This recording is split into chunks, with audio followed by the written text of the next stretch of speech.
Je veux nous dire, frère, j'ai eu quelques observations sur cette terre. J'ai eu quelques observations sur la terre où nous sommes. Je ne parle pas de nous, nécessairement, mais j'ai compris que sur cette terre-là, tout homme, toute femme qui, pendant son pèlerinage sur la terre, ne rencontre pas Jésus-Christ, le berger, cette personne finira par se détruire elle-même. Elle-même. Toute personne qui ne rencontre pas Jésus-Christ pendant son pèlerinage terrestre, elle finira par se détruire elle-même. Vous savez, nous n'observons pas beaucoup, mais vous-même, regardez vos amis, regardez vos connaissances. Ne regardez pas leur argent, ne regardez pas leur voiture. Regardez la vie morale. Regardez la vie spirituelle. Regardez souvent les foyers dans lesquels ces gens-là sont. Vous allez vous rendre compte que suivre Jésus, pour celui qui réfléchit vraiment, c'est une nécessité vitale. Tout homme, toute femme sur cette terre qui ne suit pas le bon berger, c'est une brebis égarée. Et elle-même, elle finira elle-même par ses choix, par ses décisions, par la personne avec qui elle va se marier, par le travail qu'elle va faire, par un commerce qu'elle va... Vous allez voir que la personne, c'est comme c'est des cordes qu'elle prend pour s'attacher, jusqu'à arriver à un niveau où on ne sait pas par où on commence à détacher la personne. C'est comme ça que se retrouve toute personne qui ne suit pas le bon berger et ses enseignements. Hier, le frère il était là et on parlait. Vous savez, nous sommes venus du village. Le frère, Michel, on est du même village. On est même un peu parentés. Voilà, on porte la profession. Et on a fait la classe de CM2 ensemble. C'était notre chef de classe, le frère Michel. C'était notre chef de classe. Moi, lui et puis le frère Élie.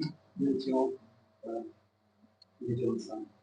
Voilà. C'est ça, Élie? Oui, Élie. On est du même village. Alors. Voilà. On a fait la classe de CM2 ensemble. Il était très fort en études du milieu. Ah bon? Très fort. Et alors, Michel était notre chef de classe. Voilà. Et ah oui, un jour, il nous expliquait. Il dit qu'il marchait comme ça avant. Ouais, c'est ça. Donc, mais ce que je veux dire, c'est que hier, pendant qu'on parlait, on a nos frères, nos cousins, nos amis, avec lesquels on a joué le ballon ensemble. On est de la même promotion. Mais aujourd'hui, on n'est pas encore mort. Hein. Mais on peut voir que le chemin de Jésus que lui et moi, bon, avec Michel, pas actuellement de ceux que nous sommes beaucoup attachés. Mon propre cousin, moi j'ai mon propre cousin qui est même prédicateur à l'église méthodiste. Voilà. Mais actuellement, il est en instant de divorce, mon cousin. Et lui, son oncle aussi, avec lesquels on a grandi ensemble là. Mais des problèmes de femmes, coucher avec les parents. Aujourd'hui, il a, on ne sait pas si quelqu'un lui a lancé un sort, mais il est presque devenu fou. Maintenant, ça va un peu mieux. Mais il n'est pas en son plein sens, quoi. Et aujourd'hui, on peut se rendre compte que le frère et moi, quand on a embrassé le chemin de la vraie foi, ça a été difficile. Les gens nous ont dit tout. Donc, quand on observe aujourd'hui nos vies morales, nos vies spirituelles, on n'est pas encore dans l'éternité, mais on se rend compte que celui qui suit Jésus, le bon berger, et qui écoute ses enseignements, surtout pour les pratiquer, il connaîtra le chemin de la vie éternelle. Je donne juste cette évocation pour dire que vous, les frères et les sœurs qui êtes assis ici, ne méprenez pas ou ne méprisez pas la bonne parole de Dieu que vous entendez. Si seulement vous décidez de la pratiquer, vous allez voir qu'elle va illuminer vos pas, comme on l'a chanté. Elle va illuminer vos pas, elle va éclairer votre vie. Vous allez faire moins de mauvais choix de foyer, de mariage. Vous allez faire moins de mauvais choix de travail. Vous allez faire moins de mauvais choix dans cette vie parce que tout est basé sur ce que nous prenons comme décision de jour en jour. Frères et sœurs, écoutons la parole avec un cœur vraiment bien disposé. Et puis, surtout, nous recevons là pour la mettre en pratique dans nos vies. C'était l'éducation que je voulais donner avant de laisser la place. Nous bien aimé Frère pour nous partager quelques paroles. Merci. Amen. Merci. Merci, homme de Dieu. Que le Seigneur vous bénisse, mes frères, mes sœurs. Nous allons parler aujourd'hui de vivre comme attendant le retour de Jésus. Vivre comme attendant le retour de Jésus. On va en parler à 3 niveaux. On va parler des tribulations. On va parler de la patience. Et on va parler de la consolation. Tribulation, patience et consolation. Donc, dans vivre comme attendant le retour de Jésus, là, on va voir ces 3 aspects de cette vie comme attendant le retour de Jésus. Amen. Amen. Alors, je vous invite à lire avec moi Luc chapitre 2. Hein, ça, c'est l'introduction. Luc chapitre 2, les versets 25 à 38. Luc chapitre 2, versets 25 à 38. Et voici, il y avait à Jérusalem un homme dont le nom était Siméon. Et cet homme était juste et pieux. Et il attendait la consolation d'Israël. Et l'Esprit Saint était sur lui. Et il avait été averti divinement par l'Esprit Saint qu'il ne verrait pas la mort, que premièrement il eût vu le Christ du Seigneur. Et il vint par l'Esprit dans le temple, et comme les parents apportaient le petit enfant Jésus pour faire à son égard selon l'usage de la loi, il le prit entre ses bras et bénit Dieu et dit: Maintenant, Seigneur, tu laisses aller ton esclave en paix selon ta parole, car mes yeux ont vu ton salut, lequel tu as préparé devant la face de tous les peuples, une lumière pour la révélation des nations et la gloire de ton peuple Israël. Et son père et sa mère s'étonnaient des choses qui étaient dites de lui. Et Siméon les bénit et dit à Marie sa mère: Voici, celui-ci est mis pour la chute et le relèvement de plusieurs en Israël, et pour un signe que l'on contredira. Et même une épée transpercera ta propre âme, en sorte que les pensées de plusieurs cœurs soient révélées. Il y avait Anne, une prophétesse, fille de Phanuel, de la tribu d'Azer. Elle était fort avancée en âge, ayant vécu avec un mari 7 ans depuis sa virginité, veuve d'environ 84 ans, qui ne quittait pas le temple, servant Dieu en jeûne et en prière, nuit et jour. Celle-ci, survenant en ce même moment, louait le Seigneur et parlait de lui à tous ceux qui, à Jérusalem, attendaient la délivrance. Amen. Amen. Bien-aimés, vous voyez, dans ce texte qu'on vient de lire, nous sommes en train de parler de vivre comme attendant le retour de Jésus. Et quand nous parlons du retour du Seigneur, c'est, on va dire, sa deuxième venue. Il est venu une première fois, tel que ce texte-là le décrit, d'accord? Il est né, petit enfant, il a grandi, et puis bon, on voit un peu dans les évangiles comment sa vie humaine, terrestre, se déroule. Ensuite, il est parti, et les Écritures nous parlent de son retour, une seconde venue du Seigneur Jésus-Christ. Amen. Lorsque l'ascension a eu lieu, quand le Seigneur était avec ses disciples et qu'il a été enlevé dans le ciel sous leurs yeux, eh bien, c'est un ange que Dieu a fait venir pour leur dire, pour leur parler du retour de Jésus. Que ce Jésus que vous voyez partir là, vous le verrez revenir de la même manière. Confirmant, déclarant et confirmant que ce Jésus qui est parti là, il va revenir. Donc, il y a un retour de Jésus dont les Écritures parlent. Il reviendra. Mais quand il reviendra Autant il est venu la première fois pour accomplir quelque chose, parce que sa première venue avait un objectif que nous avons, que on a entendu par la bouche de Siméon et de Anne. Et sa deuxième venue, de même, a un but, ça a un objectif. Quand Jésus revient, quand le Fils de l'homme revient, il revient parce que son retour a un but. Donc, il ne revient pas juste en touriste. Il ne revient pas juste parce que un ange avait dit qu'il devait revenir. Non, il revient et son retour a un objectif, son retour a un but, bien aimé. Et c'est en rapport avec ce but-là qu'il est important que nous saisissions et que nous gardions dans le cœur et dans l'esprit l'information du retour du Seigneur Jésus-Christ. La promesse du retour. Voilà, je préfère appeler ça la promesse du retour du Seigneur Jésus, parce que c'est une promesse, bien aimé. C'est une promesse. Et quand on parle de promesse, ça veut dire que, en principe, c'est quelque chose de bon. C'est quelque chose de bon, c'est quelque chose qui est agréable. D'accord? Ça veut dire qu'il y a bon dedans. On dit c'est une promesse, il y a bon dedans. Donc nous avons la promesse du retour de notre Seigneur. Et quand on a une telle promesse, comme toutes les promesses d'ailleurs, dès l'instant où on reçoit une promesse, est-ce qu'il convient que cette promesse-là, on attende son accomplissement dans les dispositions qui ressemblent à quelqu'un qui n'a pas cette promesse? Je dis, moi, on me fait une promesse. Quand je n'avais pas cette promesse, j'avais une façon d'être. Bon, je l'ignorais même, mais je n'ai même pas la promesse.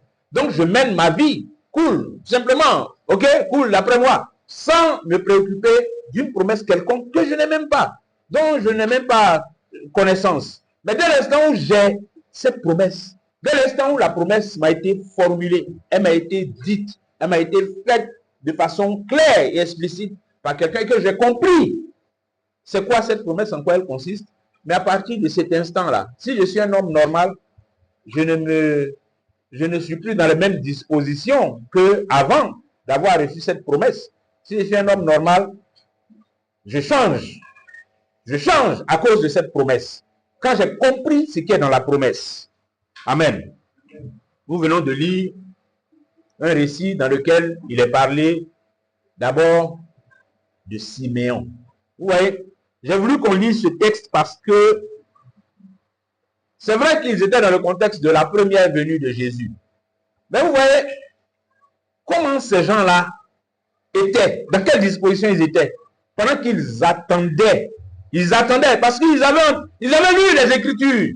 Les prophètes ont parlé du Messie qui naîtrait. Les prophètes ont annoncé que le Messie, le Sauveur d'Israël, devait naître. Les prophètes ont donné des indications, ils ont donné des précisions sur la naissance de ce saint enfant. Pourquoi il naîtrait, dans quelles conditions il allait naître. Les prophètes ont annoncé ça. C'est parce que cette parole avait été dite à un moment donné que des gens comme Siméon étaient dans l'attente. C'est parce que cette parole existait dans les Écritures. C'est pour ça que Siméon était dans l'attente. Parce que quand Siméon parle, il dit enfin, mes yeux ont vu ton salut. Tu peux laisser ton serviteur aller en paix maintenant. Parce que mes yeux ont vu ton salut. Mais parce que, comme le récit disait, le Saint-Esprit, il avait été averti par le Saint-Esprit qu'il verrait le Messie avant de partir, avant de mourir, qu'il allait voir le Messie. Mais si celui-là, le Saint-Esprit est venu lui dire qu'il allait voir le Messie, eh bien, ça veut dire que ce Siméon, au-delà même de ce que les Écritures annonçaient concernant la venue de ce Messie, au-delà de la prophétie qui annonçait la venue de ce Messie, bien aimé, le Siméon avait reçu confirmation de cette prophétie de la part du Saint-Esprit lui-même. Donc Siméon là, lui, son affaire de Jésus doit venir, le Sauveur d'Israël doit venir. Nous parlons de la première venue.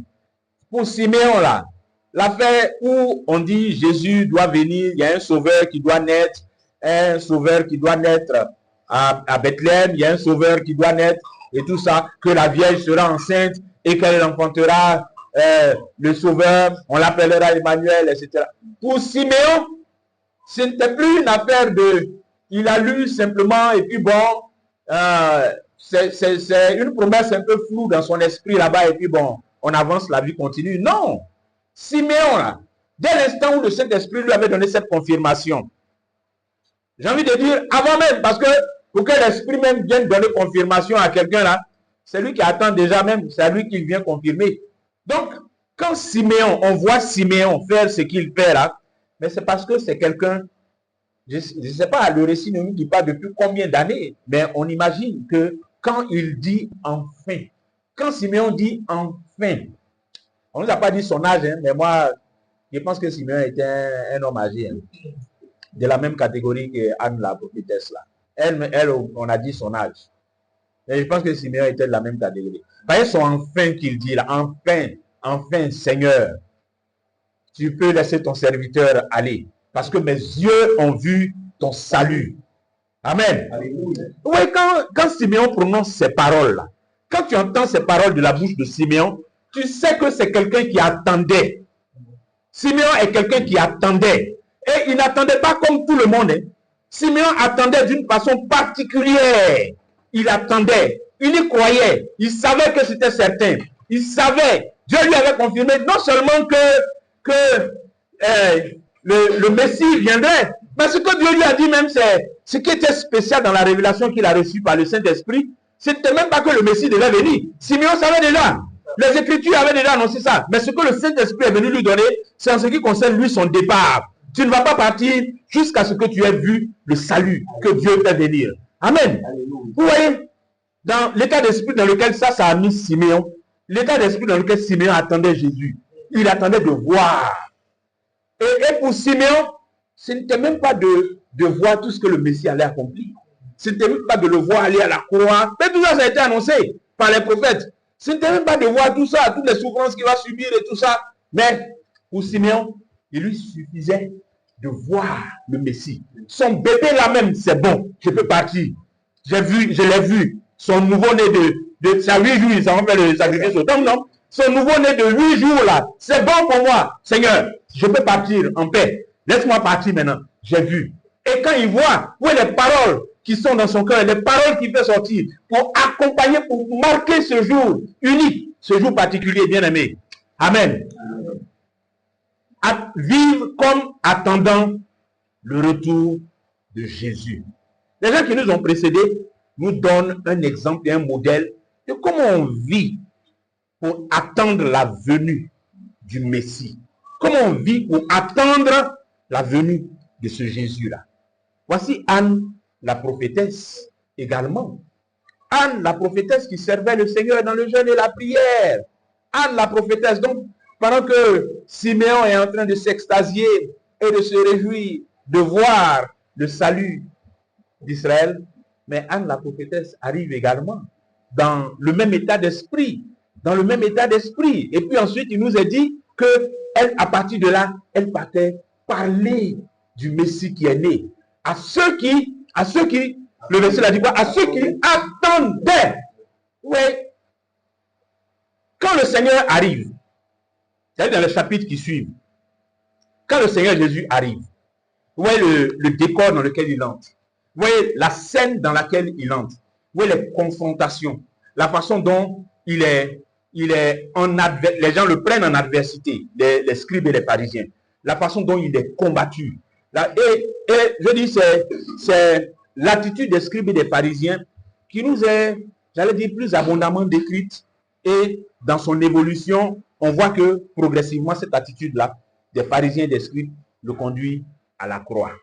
Mais il ne faut pas que l'attitude hostile, le comportement hostile et agressif des scribes et des pharisiens nous fasse oublier qu'il y avait des gens qui attendaient le Messie.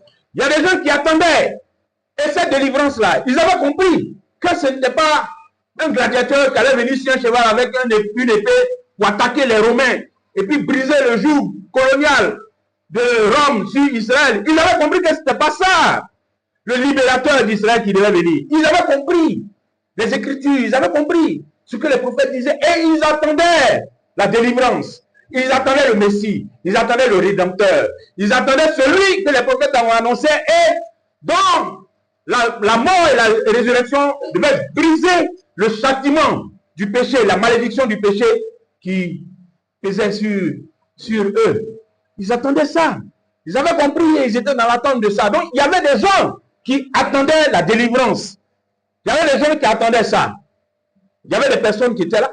Et c'est à ces personnes-là que Anne, la prophétesse, dans sa vieillesse de 84 ans, là, quand elle a fini de voir le Messie, je l'imagine en train de taper le sol là pour sortir rapidement, pour aller trouver les amis avec lesquels elle se réunissait tous les soirs, pour parler un peu de ce que les prophètes avaient annoncé, pour lire Ésaïe et puis dire le Messie. Et Seigneur, c'est quand le Messie doit venir, c'est quand il doit venir, Seigneur, fais venir le Messie. Et elle a vu le Messie. Ce jour-là, elle allait au temple, elle a vu le Messie. Elle a vu l'accomplissement de la prophétie. On imagine la petite vieille en train de courir tremblante, rapidement, pour aller dire, avec cette joie-là, pour aller dire aux frères avec lesquels elle se réunissait, frère, je viens de le voir. Je viens de voir le Messie. Amen.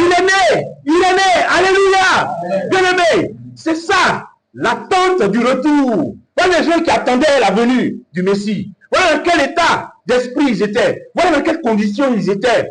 Dans l'attente du Messie.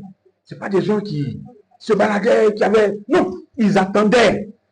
Quand on voit le récit de leur réaction à la vue du Messie, on sait que c'est des gens qui étaient dans une attente profonde. C'était le sens de leur vie. Voir ce Messie-là. Voir la réalisation de la prophétie concernant ce Messie. C'était ça, bien aimé. Et à ceux-là, je veux dire, à cette communauté de personnes qui attendaient la délivrance, mais on va ajouter même les vases qu'il a plu à Dieu d'utiliser, comme Marie, qui peut-être effrayée un peu au début par son premier contact avec l'ange Gabriel, mais a fini par comprendre. Et capituler pour dire, je suis la servante du Seigneur, qui me soit fait selon la volonté du Seigneur.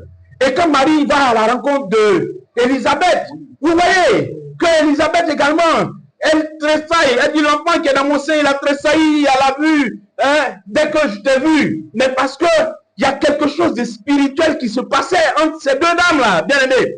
Et ce sont des personnes qui attendaient ça. Ce sont des personnes qui attendaient ça et qui étaient en train de vivre de façon effective et de façon réelle la venue de ce Messie, comme des acteurs de premier plan dans l'accomplissement de cette prophétie. Élisabeth, ensuite son mari, Zacharie, qui a failli se fourvoyer un peu, puis il a été recadré rapidement par l'ange, et puis bien aimé. Mais vous voyez toutes ces personnes-là, vous voyez cette ambiance-là. Vous voyez tout ce qui se déroule, tout ce qui est en train de se passer. Mais ce sont des personnes, c'est le témoignage de personnes qui attendaient la venue du Messie, la première venue. Mais c'est une leçon pour nous. C'est une excellente leçon pour nous, qui nous montre, qui nous donne une illustration de comment on attend la venue du Messie. Comment on vit en attendant la venue de Jésus. C'est ça là qui est là. Amen. Amen. Alors comme je l'ai annoncé, on va parler de vivre dans l'attente de la venue de Jésus sous trois aspects. Premièrement, la tribulation ou les tribulations. Alors c'est un aspect qui est important, qu'il est important de prendre en compte quand nous parlons de vivre en attendant le retour du Seigneur Jésus. C'est un aspect qui est important, comme on va le voir à travers les Écritures. Lisons un peu Psaume 137, le Psaume 137, le verset 2. À bas du verset 2, disons.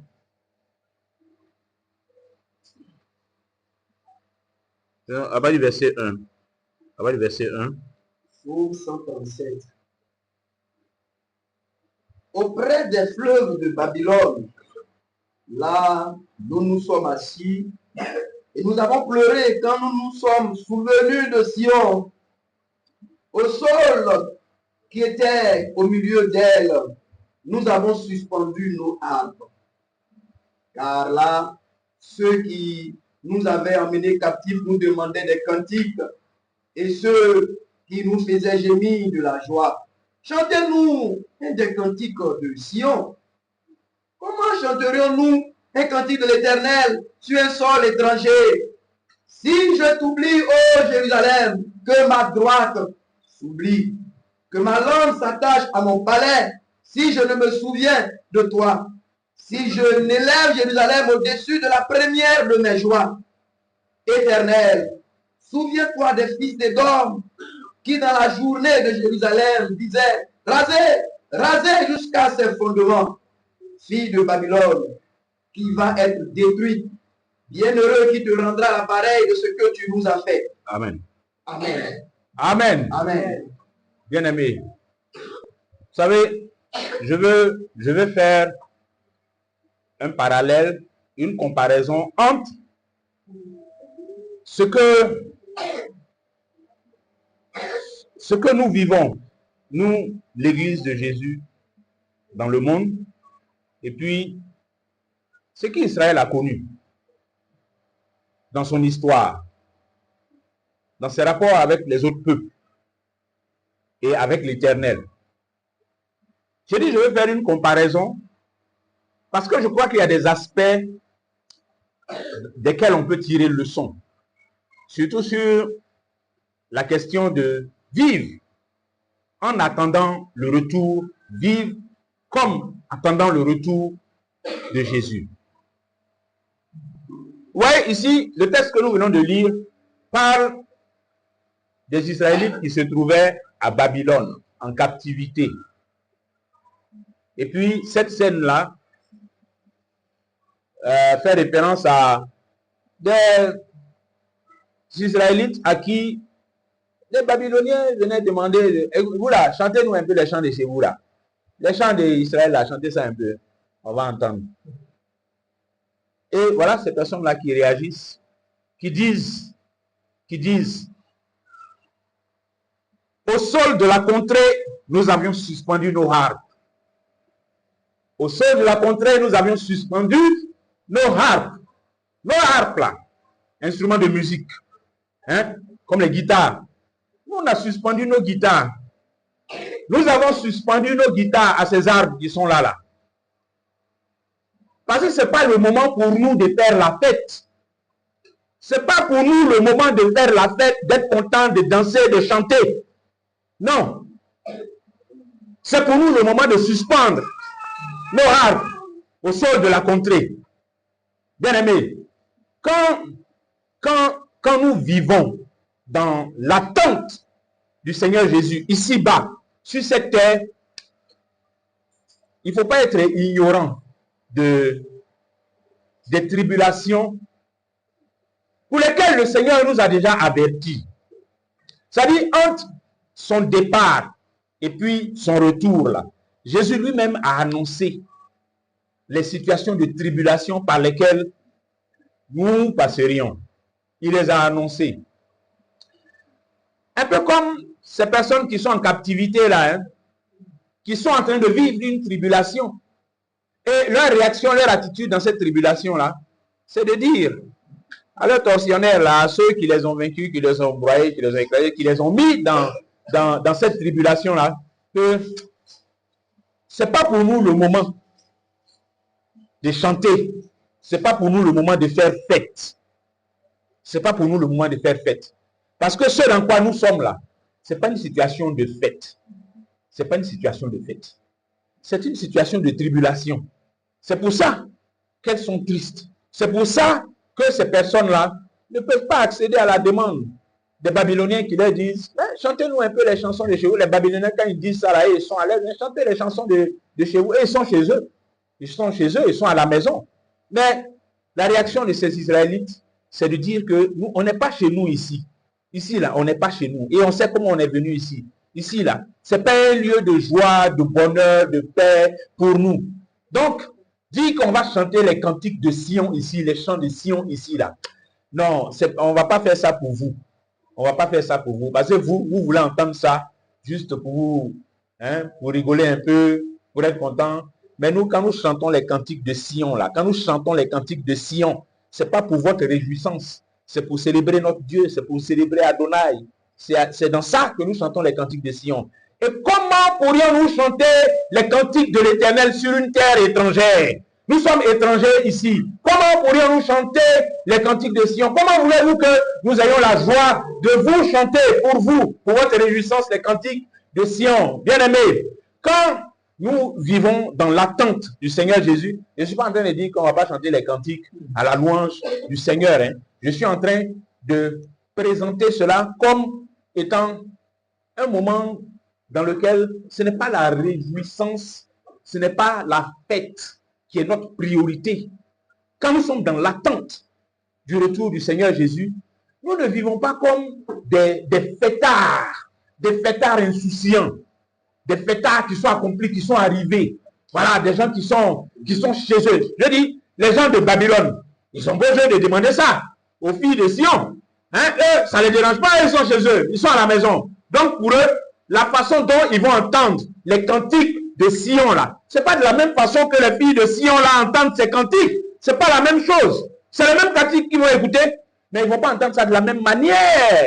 Donc pour ces filles de Sion là, quand elles disent ça, bien aimé, ce que j'entends, c'est que nous on n'est pas chez nous ici.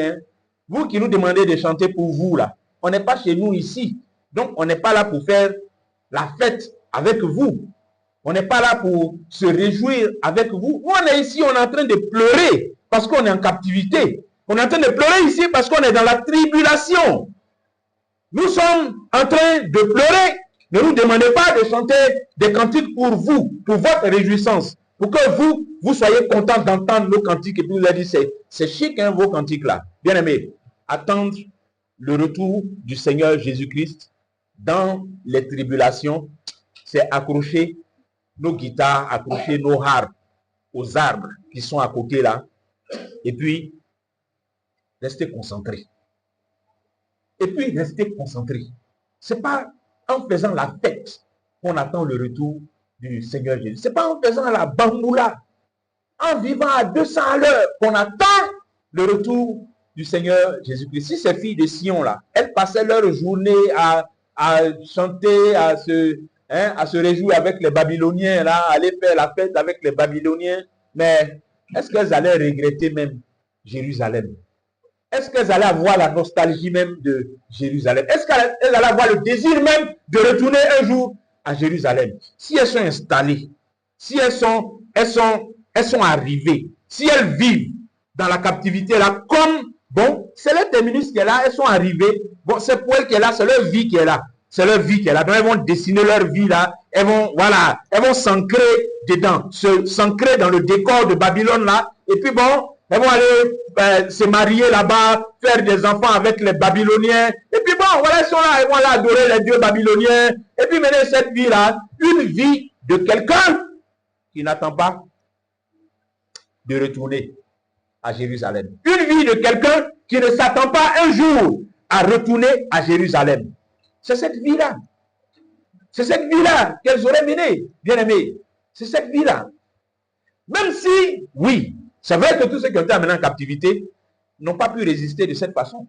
Il y en a qui se sont laissés, bon, gagner par ça. Et puis pour eux, bon, écoutez, il faut laisser tomber cette affaire-là. Vivons en même temps. On est là, vivons en même temps. Okay. Vivons comme ça, vivons en même temps. Mais c'est dans Babylone là qu'on lit l'histoire de Shadrach, Meshach, Abednego. C'est dans même Babylone là. C'est dans même Babylone là qu'on lit l'histoire de Daniel.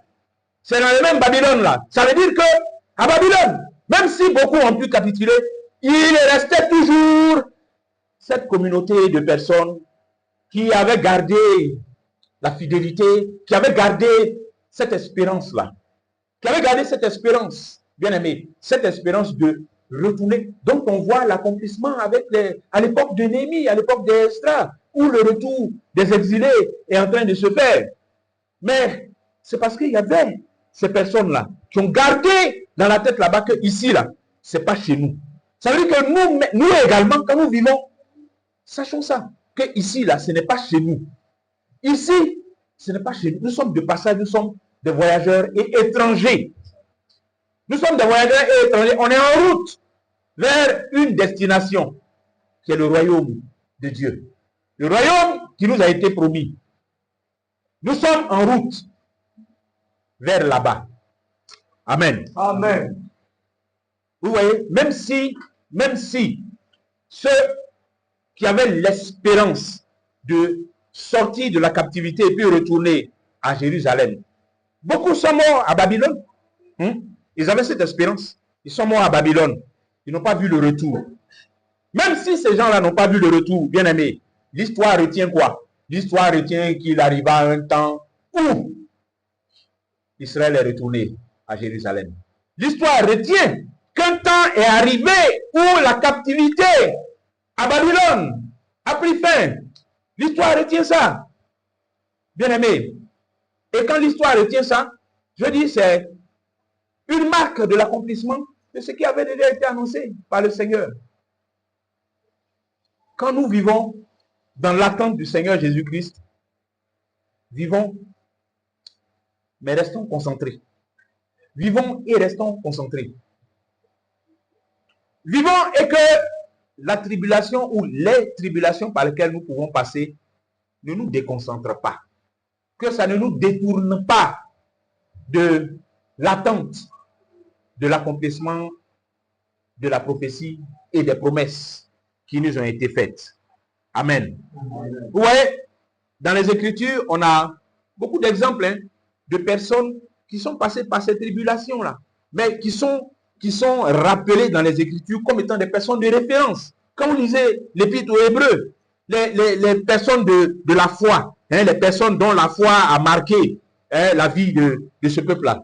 Vous voyez comment ces personnes-là sont présentées, dans le chapitre 11 notamment, comment ces personnes sont présentées, Et puis, on dit en Hébreux 11, 36 à 38, d'autres subirent les moqueries et le fouet, les chaînes et la prison. Ils furent lapidés, sciés, torturés. Ils moururent tués par l'épée. Ils allèrent ça et là vêtus de peau de brebis et de peau de chèvre, dénués de tout, persécutés, maltraités, eux dont le monde n'était pas digne, errant dans les déserts et les montagnes, dans les cavernes et les antres de la terre.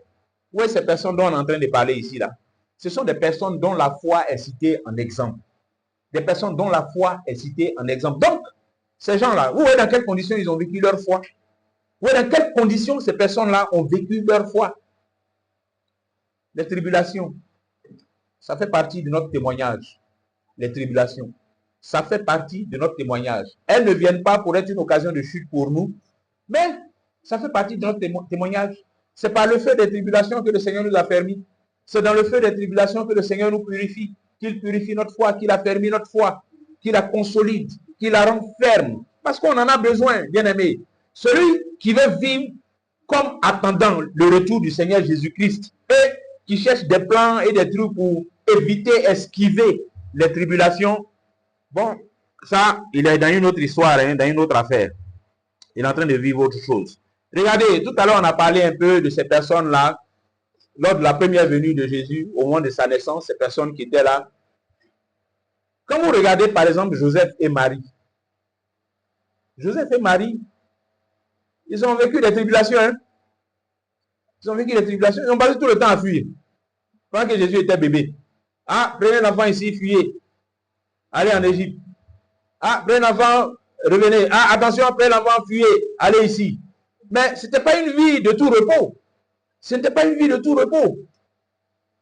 C'est les gens qui ont vécu des choses, qui ont vécu des choses difficiles, qui ont connu des tribulations, bien aimés. Parce que quand on regarde de la loi de Moïse, là, on regarde la loi de Moïse, ce qui est arrivé à Marie, là, quand les hommes regardent ça humainement, là, ça c'est peine capitale. Une jeune fille qui n'est pas mariée et puis qui est enceinte, ce n'est pas affaire de Saint-Esprit. C'est une pécheresse qu'il faut lapider. Parce que les gens même, les scribes et les pharisiens qui ont mené la guerre à Jésus quand il a grandi là, c'est pas au moment où le Seigneur est devenu grand là que les scribes et les pharisiens sont apparus comme ça un coup. Non, c'est un mouvement qui existait déjà depuis, avant sa venue même. Les scribes et les pharisiens étaient là. C'est des groupes religieux, politico-religieux qui étaient déjà constitués, qui étaient déjà formés et qui opéraient dans Israël là. Donc, ceux-là, ils existaient déjà. Leur hostilité là, ça existait déjà. Parce que si ces personnes-là confrontent le Messie après, mais ça veut dire que dans les moments de sa naissance là même, est-ce que ceux-là même, ils ont cru même, pendant que les gens sont là, il est tout petit, il est bébé, et puis bon, il y a des gens qui le voient, qui ont reconnu en lui le Messie, parce qu'ils ont eu la révélation, mais les scribes et les pharisiens qui étaient déjà en train d'opérer là, j'imagine que c'était des gars qui, bon, pour eux, comme il n'a pas encore grandi certainement, bon, il n'est pas trop une menace, mais c'est des gens, s'ils avaient reconnu le Seigneur comme Messie, comme Siméon et puis Anne la prophétesse et puis ceux qui attendaient la délivrance, si les scribes et les pharisiens avaient reconnu Jésus pendant qu'il était bébé comme Messie, mais ils n'auraient pas ce comportement qu'ils ont eu contre lui quand il a grandi. Donc ce qu'ils faisaient contre Jésus pendant qu'il était grand là, c'est le reflet de comment eux-mêmes ils le concevaient déjà. Quand le bruit courait en Israël que le Messie est né, celui que les prophètes ont annoncé est né, mais on imagine que ceux-là, ils étaient déjà dans une posture d'hostilité. Ils étaient déjà dans cette posture d'hostilité. Donc vous imaginez le calvaire qu'on a pu faire vivre à Marie et Joseph. C'est vrai qu'on n'a pas les détails de toutes ces choses-là dans les Écritures, mais on peut bien l'imaginer. Quand même le Seigneur fait chaque fois venir un ange pour leur dire, fuyez, prends le petit enfant et puis allez ici, prends le petit enfant et allez vous mettre ici. Parce que Hérode, bon, on voyait Hérode principalement, mais Hérode n'était pas certainement le seul à en vouloir au petit enfant et par ricochet à ses parents. Alors, si on veut l'atteindre, bon, on peut chercher à atteindre aussi ses parents. Donc Joseph et Marie, dans l'affaire, ils ont connu des tribulations aussi. Hein. Ils ont connu des tribulations. Déjà, ne serait-ce que leur fuite constante là, ils ont connu des tribulations. Ils sont passés de Nazareth à Bethléem, de Bethléem en Égypte, d'Égypte on dit revenez, Archélaïs, c'est là, il faut bifurquer. Ils sont partis se réfugier avec le petit à Nazareth. Donc, bien aimé, la tribulation, des gens ont vécu ça avant nous. C'est pas nouveau. C'est pas nouveau et vous savez, cette tribulation-là, ça vient du fait que nous vivons notre foi dans un monde qui est hostile. Ouais, non, nous, l'église de Jésus, la disciple de Christ, nous vivons notre foi dans un monde qui est hostile même, qui est hostile à Jésus. Un monde qui ne veut même pas entendre parler de Jésus. Voilà, c'est pas, on fait quoi avec ça? Messie, quoi? Non. Les africanistes vont dire que nous sommes perdus parce qu'on s'est jeté comme des moutons dans la religion des Blancs qui a été importée au mépris de la religion de nos ancêtres qui sont morts et qui continuent de veiller sur eux. Oui, nous vivons notre foi dans un monde qui est hostile. Dans le monde là, avec Christ, il n'y a pas association dedans. Le monde avec Jésus là, il n'y a pas association entre eux. Qu'y a-t-il entre Christ et Bélial? Qu'y a-t-il entre la lumière et les ténèbres? Il n'y a pas association. Quand Jésus parle de lui et puis du monde, quand il parle de l'église et puis du monde là, c'est tranché, c'est coupé net. Il n'y a pas association entre nous et puis le monde. Donc, on peut comprendre que le monde soit hostile. Hein? On peut comprendre que l'église passe sa vie dans des tribulations. Les disciples que nous sommes, que nous passons notre vie dans les tribulations. Et puis, dans ce que le Seigneur a dit concernant la vie que nous allons mener ici jusqu'à ce qu'il revienne. Mais nous, l'église, là, on n'a pas vocation à chercher à plaire au monde. C'est pas dans notre mission de chercher à plaire au monde, à faire plaisir au monde. C'est pas dans notre mission, dans notre vocation de chercher à nous conformer au monde. Hein? L'église va se faire d'une manière là et puis le monde va nous aimer. C'est pas ça notre vocation. Notre vocation, ce n'est pas de plaire au monde. Ce n'est pas de nous conformer au monde. De faire comme les Écritures même nous disent, ne vous conformez pas au siècle présent. Donc notre vocation, ce n'est pas de nous conformer au monde. Le siècle présent là, c'est le monde. Donc, nous, disciples de Jésus là, est-ce que vous voyez ça? Nous sommes dans un monde qui est naturellement, et on parle de choses spirituelles, un monde qui est naturellement hostile à Jésus-Christ et à tout ce qui concerne Jésus. À plus forte raison, l'Église qui est son corps, qui est présentée comme son corps. On se souvient de ce que le Seigneur a dit à Paul. Quand Paul lui a demandé, qui es-tu, Seigneur? Il dit, je suis Jésus que tu persécutes. Je suis Jésus que tu persécutes. Donc, l'hostilité que le monde a à l'égard de Jésus, là, comme le monde ne voit pas Jésus, mais c'est nous qui subissons les conséquences et les effets de cette hostilité en tant que le corps de Jésus-Christ. Donc, celui qui veut manifester une hostilité contre Jésus, mais c'est contre le corps de Jésus-Christ qu'il va manifester ça. C'est au corps de Jésus-Christ qu'il va s'en prendre. Or, ce corps-là, Jésus l'a formé ici. C'est dans le monde-là qu'il forme ce corps. Alléluia. Donc, c'est ça notre condition, bien-aimés. Et le choc de cette confrontation-là, ça crée des douleurs. Le choc de la confrontation entre nous et le monde, entre l'Église et le monde, entre Christ et le monde. Le choc de cette confrontation, ça crée des douleurs. Ça cause des douleurs à différents niveaux. Ça cause des douleurs, bien-aimés. Dans nos vies individuelles, on subit ces douleurs-là. Dans notre vie collectivement, en tant que l'Église de Jésus, on subit ces douleurs-là. On subit ces... Et quand je parle de l'Église, je ne parle pas seulement de nous qui sommes ici. L'Église de Jésus-Christ, elle existe.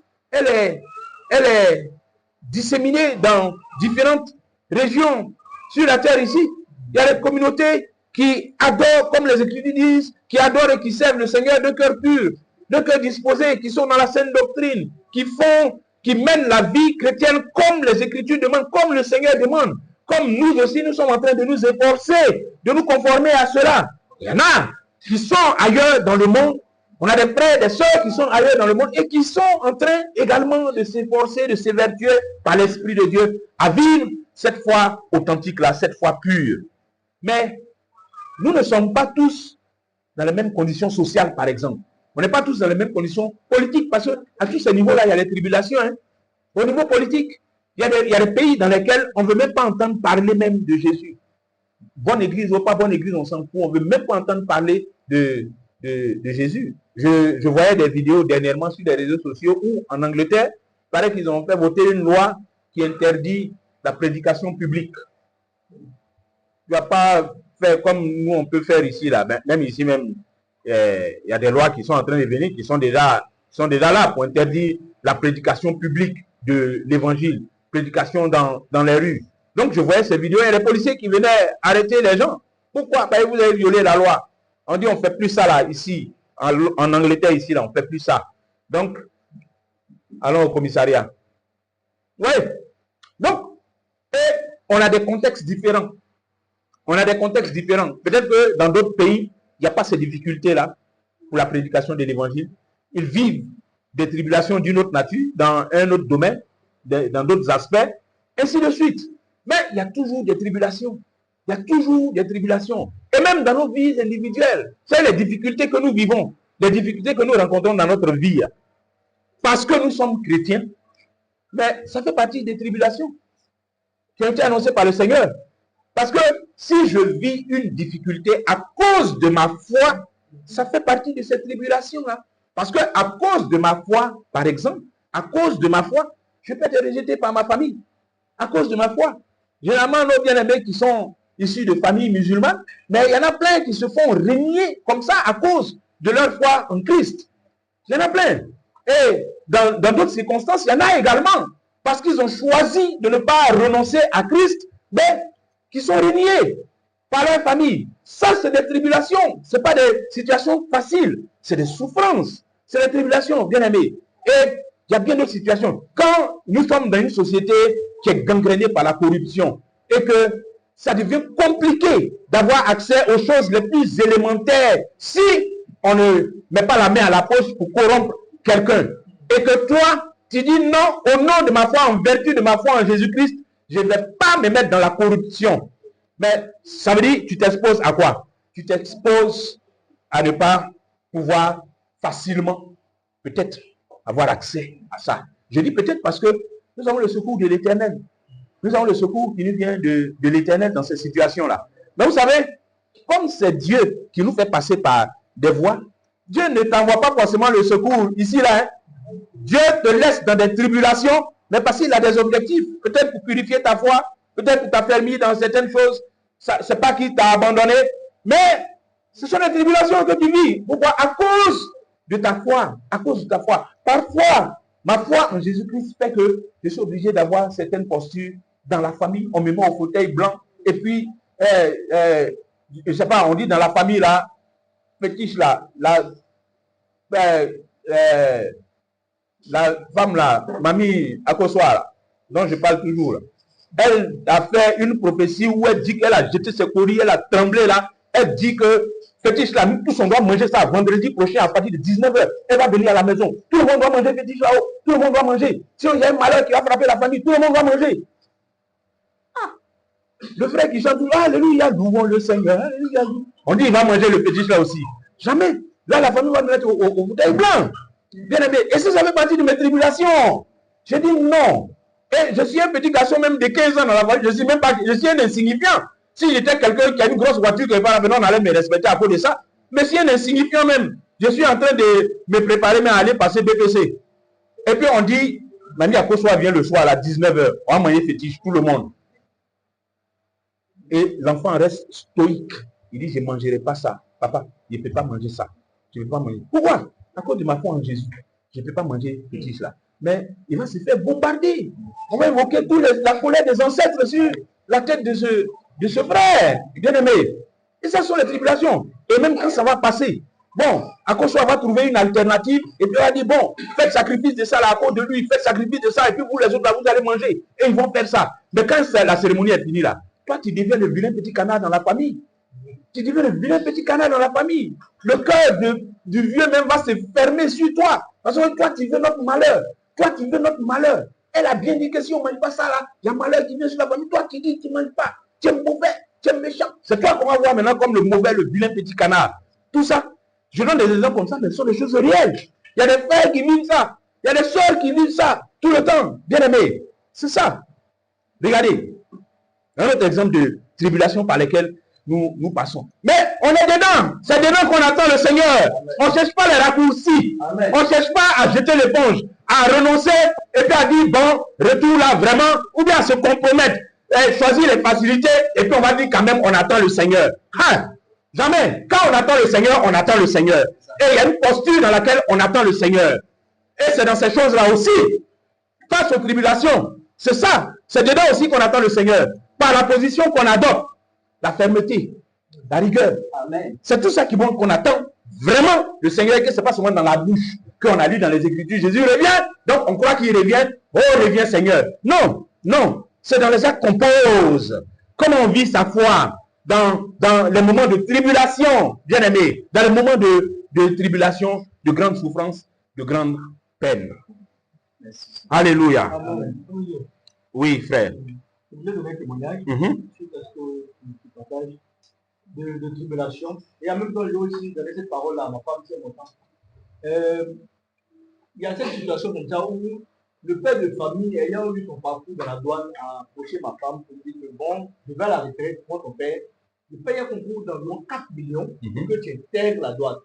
Voilà, tout est déjà géré. Vite fait. Voilà, tu n'as qu'à aller avec cette dame-là pour que tu portes ton maillot et que tu dirais douane.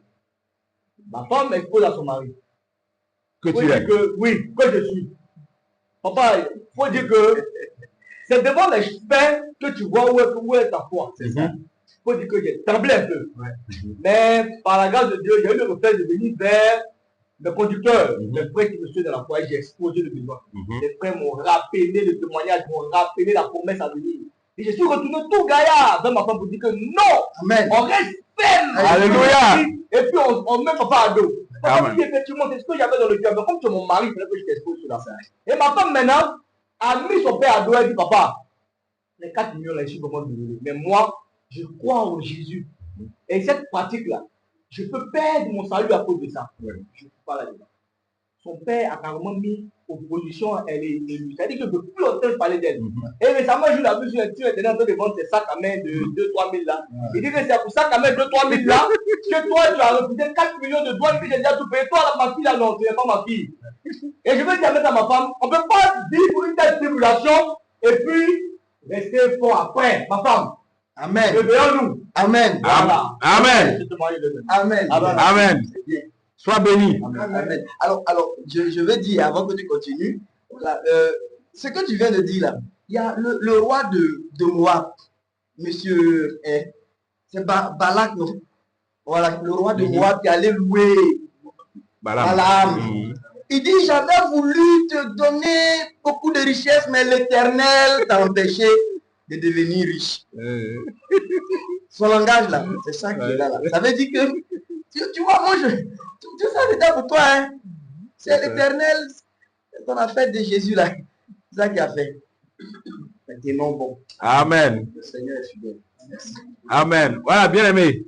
Soyons fortifiés. Faut pas reculer. Faut pas relâcher. Peut-être que ce genre de témoignage là, peut-être que tu n'es pas encore passé par là. Hein. Bon, peut-être même que c'est pas ça qui sera ta part de tribulation. Mais il faut tenir, quelle que soit la nature de la tribulation. Il faut tenir parce que c'est dans cette posture-là qu'on montre qu'on attend quelque chose. Qu'on montre qu'on attend, qu'on a foi que Jésus qui a dit il revient là, il revient. Que ce qu'on lit dans les Écritures concernant le retour de Jésus là, et tout ce qui va suivre son retour là, qu'on croit vraiment à ça. C'est notre posture quand on est dans ces épreuves là. C'est ça qui démontre vraiment. Amen. Les 2 Timothée 3, 10 à 13 nous dit, hein, pour toi, tu as suivi de près mon enseignement, ma conduite, mes résolutions, ma foi, ma douceur, ma charité, ma constance, mes persécutions, mes souffrances. À quelle souffrance n'ai-je pas été exposé à Antioche, à Icône, à Lystre? Quelle persécution n'ai-je pas supporté? Et le Seigneur m'a délivré de toutes. Or, tous ceux qui veulent vivre pieusement en Jésus-Christ seront persécutés. Mais les hommes méchants et imposteurs avanceront toujours plus dans le mal, égarant les autres et égarés eux-mêmes. Bien-aimés, tous ceux qui veulent vivre pieusement en Jésus-Christ seront persécutés. Mais cette tribulation-là, elle ne vient pas de gens qui sont dans le même esprit que nous. Non. Mais parce que nous voulons vivre pieusement en Jésus-Christ, eh bien, ça nous conduit devant des persécutions. Devant des persécutions, vers des persécutions. Mais, vous voyez, celui qui dit ces paroles-là, lui-même, il donne son exemple. Lui-même, il dit, à quelle persécution est-ce que je n'ai pas été exposé? À quelle persécution, moi, Paul, je n'ai pas vécu? À cause de Jésus. Parce que les persécutions de Paul, ce n'est pas pour autre chose. Hein? Ce n'est pas parce qu'il est un ancien pharisien, ou bien parce que c'est parce qu'il a été pris par Jésus pour devenir son serviteur. C'est à cause de Jésus que Paul a subi toutes les tribulations, toutes les persécutions qu'il a subies. Mais il nous donne une parole d'espérance, une parole de consolation quand il dit, après avoir demandé à quelle persécution n'ai-je pas été exposé, il dit, et le Seigneur m'a délivré de toutes. Amen. Et le Seigneur m'a délivré de toutes. Bien-aimé, vous voyez, ce qui est intéressant dans l'expérience du frère Paul, c'est que quand il dit le Seigneur m'a délivré de toutes, on connaît l'histoire de sa vie. Hein? C'est pas qu'à un moment donné, la paix, allez, c'était la paix définitive. Non. Quand il dit le Seigneur m'a délivré de toutes là, d'ailleurs, la façon de dire est très éloquente. Quand il dit le Seigneur m'a délivré de toutes, ça veut dire que cette persécution-là est venue, il a vécu, il a traversé, c'est fini. Et puis l'autre est venu. C'est ça, il dit, il m'a délivré de toutes. Ça veut dire, il y en a eu plusieurs. Donc ici, là, c'est venu, j'ai subi ça, j'ai traversé, le Seigneur m'a délivré de ça. Et puis je suis entré dans une autre tribulation encore. Allez, le Seigneur m'a délivré de ça. Je suis entré dans une autre encore, et le Seigneur m'a délivré de ça. Alléluia. Amen. Ça veut dire qu'il ne faut pas qu'on voit la délivrance du Seigneur dans la tribulation, là, comme étant une délivrance, et puis c'est fini, on est en paix, c'est fini, il n'y a plus de tribulation. Non, non. C'est le message qu'il faut comprendre dans ce que Paul dit ici. C'est là, ça vient, bon, on vit avec, mais le Seigneur nous délivre de ces tribulations les unes après les autres. Mais c'est pas que parce qu'il t'a enlevé d'une tribulation, il n'y aura plus de tribulation. Amen. Amen. Vivons comme attendant le retour de Jésus. Notre façon de vivre n'a qu'à dire à nous-mêmes et à ceux qui nous regardent qu'on attend vraiment le retour de Jésus. Même quand nous sommes dans la tribulation. Et Paul disait encore à Timothée, en 2 Timothée 2, 3 à 7, 2 Timothée 2, 3 à 7, il dit, souffre avec moi comme un bon soldat de Jésus-Christ. Amen. Souffre avec moi comme un bon soldat de Jésus-Christ. Mais Paul dit des choses ici, hein. Ça dit, un bon soldat de Jésus-Christ souffre. Ouais, un bon soldat de Jésus-Christ souffre. Il dit, souffre avec moi comme un bon soldat de Jésus-Christ. Et si tu es un bon soldat de Jésus-Christ, Timothée, mon enfant, si tu es un bon soldat de Jésus-Christ, souffre avec moi. Et ce sont des paroles qui s'adressent à nous également. Il dit ensuite, il n'est pas de soldat qui s'embarrasse des affaires de la vie s'il veut plaire à celui qui l'a enrôlé. Un gars, on dit, bon, on veut des soldats pour aller dans l'armée, pour aller livrer bataille. Et puis lui vient aussi, il lève sa main, on écrit son nom, il est sur la liste, on lui donne treillis, tout, hein, son arme, dotation de munitions, tout ça. Il a fini tout ça là maintenant. Et puis, lui, il est là matin, midi, soir. Et vraiment, moi-même, c'est à quel moment je viens me marier même. Ah, toi, tu t'es enrôlé pour la bataille. Et tu t'embarrasses maintenant des affaires de la vie. Moi-même, vraiment. Ah, c'est à quel moment j'ai acheté ma voiture. Hey, voiture, il me faut une voiture. Le soldat qui s'est enrôlé. Paul dit que, vous savez même, il n'est pas de soldat qui s'embarrasse des affaires de la vie s'il veut plaire à celui qui l'a enrôlé. Quand tu es enrôlé comme soldat là, ce qui est dans ta tête là, celui qui t'a enrôlé là, comment tu vas faire pour qu'il soit satisfait? C'est ça un soldat. Amen. C'est ça un soldat. C'est pas comment je vais faire moi pour être satisfait. C'est celui qui m'a enrôlé là. Comment je fais pour qu'il soit satisfait? Alléluia. Amen. Comment j'attends le retour de Jésus pour que Jésus là, quand il vient, il sait que je l'attendais. Il sait que je l'attendais. Tout le temps j'ai vécu ici là. Lui-même il sait. Quand il vient là, il sait que je l'attendais. Comment j'ai vu ça? Comment j'ai vu ça? Alléluia. Amen, amen, amen. Il dit, et l'athlète n'est pas couronné s'il n'a combattu suivant les règles. Un athlète, comme les Jeux Olympiques, les gens qui gagnent là, il dit, celui qui a gagné là, il ne peut pas gagner s'il ne suit pas les règles du jeu. S'il ne combat pas selon les règles du jeu, parce qu'il y a des règles qu'il faut suivre. Donc, ce n'est pas tout de... Hein, souvent, je dis que la vie chrétienne, là, ce n'est pas de Coubertin. On dit l'essentiel, c'est de participer. Hein, le baron de Coubertin, à propos des Jeux Olympiques, il dit l'essentiel, l'esprit sportif, l'essentiel, c'est de participer, hein, ce n'est pas de gagner. La vie chrétienne, ce n'est pas de Coubertin. Hein. La vie chrétienne, là, l'essentiel, c'est de gagner. Amen. Ce n'est pas de participer. Ce n'est pas de... tu as un palmarès, on a écrit jusqu'à... Et puis bon, après maintenant, hein, comme le frère disait là, quand on a payé des prix, on a résisté à des choses. Bien aimé, c'est parce qu'on a résisté à des choses à un moment donné, et puis on va se relâcher, et que le Seigneur vient, et puis il dit, bon, c'est vrai que toi, tu m'as tourné le dos après, mais quand je regarde dans ton passé, je vois que, ouais, tu étais bien, tu évangélisais bien, c'était bien, tu priais beaucoup, c'est bien, ouais, toi, tu soutenais bien les frères, les soeurs, tout ça là, ouais, tu as fait de bonnes choses, ouais.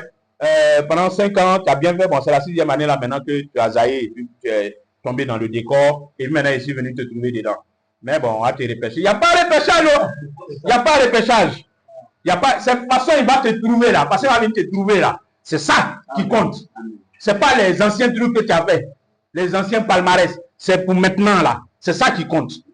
Mieux vaut que ton palmarès ait été noir, mauvais, mal avant, et puis il vient te trouver. Après que tu aies changé et que tu aies pris le droit chemin, amen, et que tu aies persévéré dans la lumière, oui, ne serait-ce que pendant 1 an de ta vie, après avoir vécu dans le désordre, plutôt que tu as vécu 90 ans et puis la 100e année, tu es fatigué et tu as vécu autre chose maintenant. En pensant peut-être que les 90 années de fidélité au Seigneur, là, ça a compté. Ça a compté, tu as mis ça en réserve. Il n'y a pas réserve, hein? Bien aimé, il n'y a pas réserve. Il n'y a pas réserve. Soyons fidèles. Soyons persévérants. Attendons le Seigneur dans cet état d'esprit. Comme des soldats qui ont été enrôlés et qui ne s'embarrassent pas des choses de la vie. Mais pour qui la mission là, c'est comment je fais pour que celui qui m'a enrôlé soit satisfait de moi. Comme des athlètes qui savent que pour remporter la médaille, ils doivent courir et combattre selon les règles, sans tricher. C'est ça on dit selon les règles, sans tricher, sans chercher de raccourcis, sans faire des sorties de route de temps en temps pour venir encore, sans se faire disqualifier, bien aimé. Parce que quelqu'un peut dire, bon, moi j'attends le retour du Seigneur Jésus-Christ, mais dans sa façon de marcher là, je dis, il est disqualifié depuis longtemps et il croit qu'il est encore dans la course. Quand tu ne cours pas selon les règles, tu es disqualifié. Tu es disqualifié. J'ai vu une vidéo d'un petit, c'est des enfants, les petits enfants qui faisaient la course. Et puis, ils étaient là. Bon, ce petit-là, certainement, on ne lui a pas bien expliqué les règles. Ils étaient là sur la ligne de départ, et puis on avait le départ, top! Tous ses amis ont engagé pour aller comme ça. Lui, il est parti comme ça. Il courait vite. Il est parti comme ça. Donc, les mamans étaient dans les tribunaux. Sa maman courait derrière lui maintenant pour l'attraper. Non, c'est ici, c'est ici. Mais de toute façon, l'enfant il t'engage, sa maman ne pouvait pas le rattraper jusqu'à il arrive au bout là-bas. Est-ce que l'enfant là, il n'a pas fourni les efforts? Il a certainement fourni plus d'efforts même que celui qui a gagné la course là. Il a fait plus d'efforts. Mais sa maman même qui courait derrière lui ne pouvait pas le rattraper. Il a couru de toutes ses forces. Et dans sa tête là, s'il partait là-bas, c'est parce que lui, il pense que c'est là-bas on va pour gagner. Il a couru, jusqu'à l'arrivée au bout. Pour lui, il a fini. Il a fini la course. Ça m'a dit, mon petit, c'est de l'autre côté, il faut partir. On peut être en train de courir, hein, en train de se muscler même. Mais tu es en train de partir en sens interdit. Tu es en train de courir une course qui n'a rien à voir avec celle à laquelle Jésus-Christ nous a ajouté. Bien aimé, si tu ne cours pas selon les règles, si tu ne cours pas de manière à remporter le prix de la vocation céleste qui est en Jésus-Christ. Et il dit, la troisième illustration que Paul prend, il dit, il faut que le laboureur travaille avant de recueillir les fruits. Il faut que le laboureur travaille avant de recueillir les fruits. Et le laboureur, s'il ne travaille pas, au moment de la récolte, il n'aura rien à récolter. C'est comme ça. Donc, si quelqu'un ne vit pas comme attendant Jésus, s'il ne fait pas comme on fait, qu'on voit dans les Écritures, comment les gens qui attendaient le Messie ont fait, s'il ne fait pas comme ça, si rien dans sa vie ne montre vraiment qu'elle attend le retour de Jésus, il attend le retour de Jésus, mais il ne peut pas s'attendre au retour de Jésus à récolter un fruit quelconque. Il ne peut pas s'attendre à ça. Le laboureur, là, pour qu'il ait quelque chose à récolter, quand le temps de la récolte va venir, il faut qu'il ait travaillé. Amen. Amen. Amen. Jacques nous dit aussi quelques excellentes paroles. Jacques chapitre 1, les versets 2 à 4. Il dit, mes frères, regardez comme un sujet de joie complète les diverses épreuves auxquelles vous pouvez être exposés, sachant que l'épreuve de votre foi produit la patience. Mais il faut que la patience accomplisse parfaitement son œuvre, afin que vous soyez parfaits et accomplis, sans faillir en rien. Regardez comme un sujet de joie complète les diverses épreuves auxquelles vous pouvez être exposés. Ça, c'est Christ. Ça, c'est un level 1. On dit de regarder comme un sujet de joie les épreuves auxquelles on est exposé. C'est un niveau 1. C'est-à-dire que tu es dans l'épreuve et puis Jacques dit, sois content.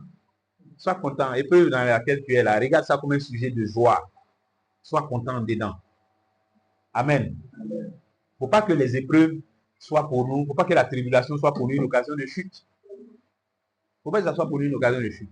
D'ailleurs, les Écritures nous disent en 1 Corinthiens 10, 13, aucune tentation ne vous est survenue qui n'ait été humaine. Et Dieu qui est fidèle ne permettra pas que vous soyez tentés au-delà de vos forces. Mais avec l'épreuve, il prépare aussi le moyen d'en sortir afin que vous puissiez la supporter. C'est ce que les Écritures disent. Donc quand on a ces paroles-là, ça dit les ressources spirituelles qui vont nous permettre de tenir dans le feu de la tribulation là. Dieu a déjà prévu ça. Ça est là déjà. Mais c'est quand on s'embrouille là. Quand on s'embrouille, on panique, on s'embrouille, on s'énerve, on a peur, on est inquiet, on est troublé. On n'est plus lucide pour savoir rechercher dans le Seigneur le secours qui va nous permettre de traverser la vallée de l'ombre de la mort.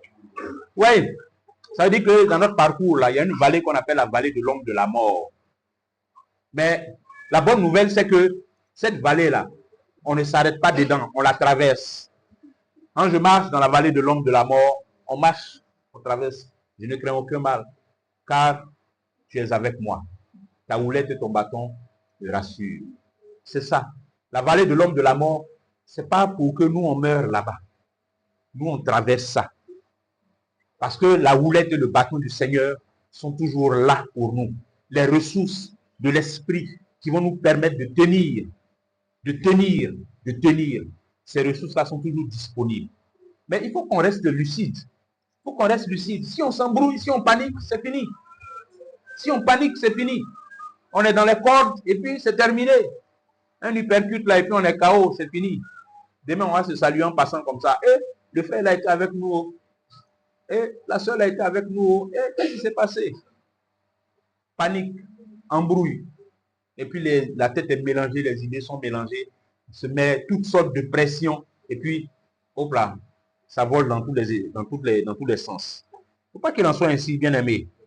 Regardons ces choses-là. Apprenons à regarder les tribulations avec un œil différent. Voyons les tribulations là comme les conditions dans lesquelles le Seigneur nous met pour éprouver notre foi. Et pour que nous-mêmes, ça soit un signe pour nous qui indique si nous sommes effectivement dans les bonnes dispositions pour attendre son retour. Comment saurons-nous si nous sommes dans les bonnes dispositions pour attendre son retour? Mais ce n'est pas l'épreuve de notre foi. Ce n'est pas l'épreuve de notre foi. Ça nous permet nous-mêmes de nous juger, de nous jauger, de nous mesurer et puis de voir si effectivement nous sommes en train d'attendre le retour de Jésus-Christ ou bien si nous ne sommes pas en train de nous blaguer nous-mêmes. Parce que quelqu'un qui traverse des trucs et puis qui commence à avoir des idées, on lui suggère des faux trucs qui sont contraires à sa foi et puis il est tenté de tomber dedans, de plonger là-dedans. Ça lui parle à lui-même que ta foi là a un problème. Ta foi a un problème. Même si tu as hésité un peu, même tu as failli accepter ça, ta foi a un problème. Il faut te ressaisir. Ta foi a un problème. Il faut te ressaisir. Va pleurer devant le Seigneur. Demande-lui de purifier ta foi, d'affermir ta foi. Parce que ta foi a un problème. Et c'est ça que l'épreuve vient révéler. C'est pas pour te tuer. L'épreuve vient pour révéler ça. Et quand tu as eu compréhension de ça, mais tu viens devant le Seigneur. Tu viens devant le Seigneur. Amen. Amen. Voilà. Parce que c'est vrai, il y a des épreuves qui sont dures. Hein. Il y a des épreuves qui sont compliquées. Toi, mais tu te demandes, comment je vais sortir de ça?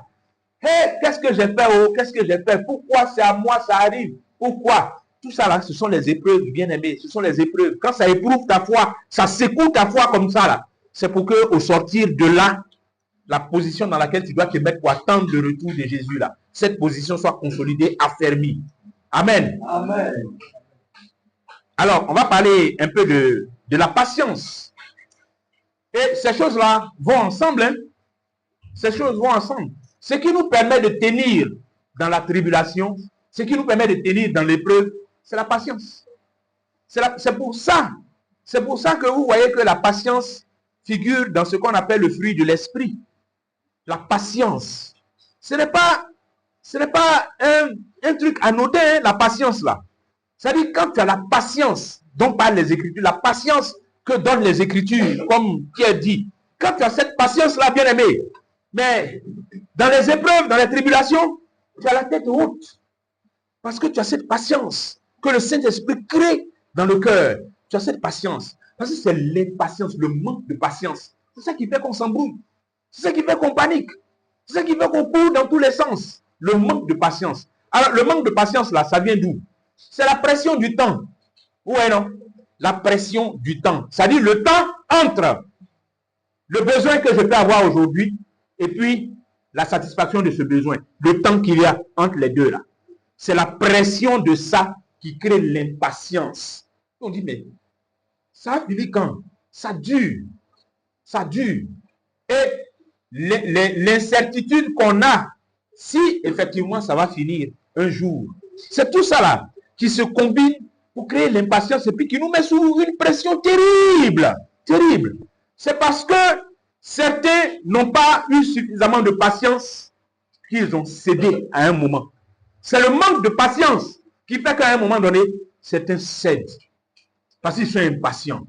ils sont impatients. Mais jusqu'à quand? Mais jusqu'à quand, Seigneur? Mais jusqu'à quand? Mais jusqu'à quand? Jusqu'à quand? Et finalement, peu importe quand même, c'est bon comme ça. C'est bon, ça va. Et si fatigué, c'est bon, ça va. Ah, bon, vraiment ça là, si j'ai loupé cette occasion-là, quand encore? C'est vrai que c'est pas trop une affaire nette et tout ça là, mais bon, c'est une bonne occasion. Si j'ai laissé passer ça là, quand encore je vais avoir occasion comme ça, oh, mon cher, je vais prendre en même temps. Impatience, l'impatience. Ouais, l'impatience. Donc, quand le Seigneur nous donne la patience, quand les Écritures nous présentent la patience, il faut qu'on voit la valeur de ça, hein, ce fruit de l'esprit là, la patience. Mais ça a toute son importance. C'est la patience. Et puis nous parlons de quoi? Nous parlons du retour de celui qui a dit, que moi-même là, quand je vais venir là, je ne connais pas. Est-ce que vous voyez ça? C'est celui qu'on attend là. Lui-même, il dit, il ne sait pas quand il vient.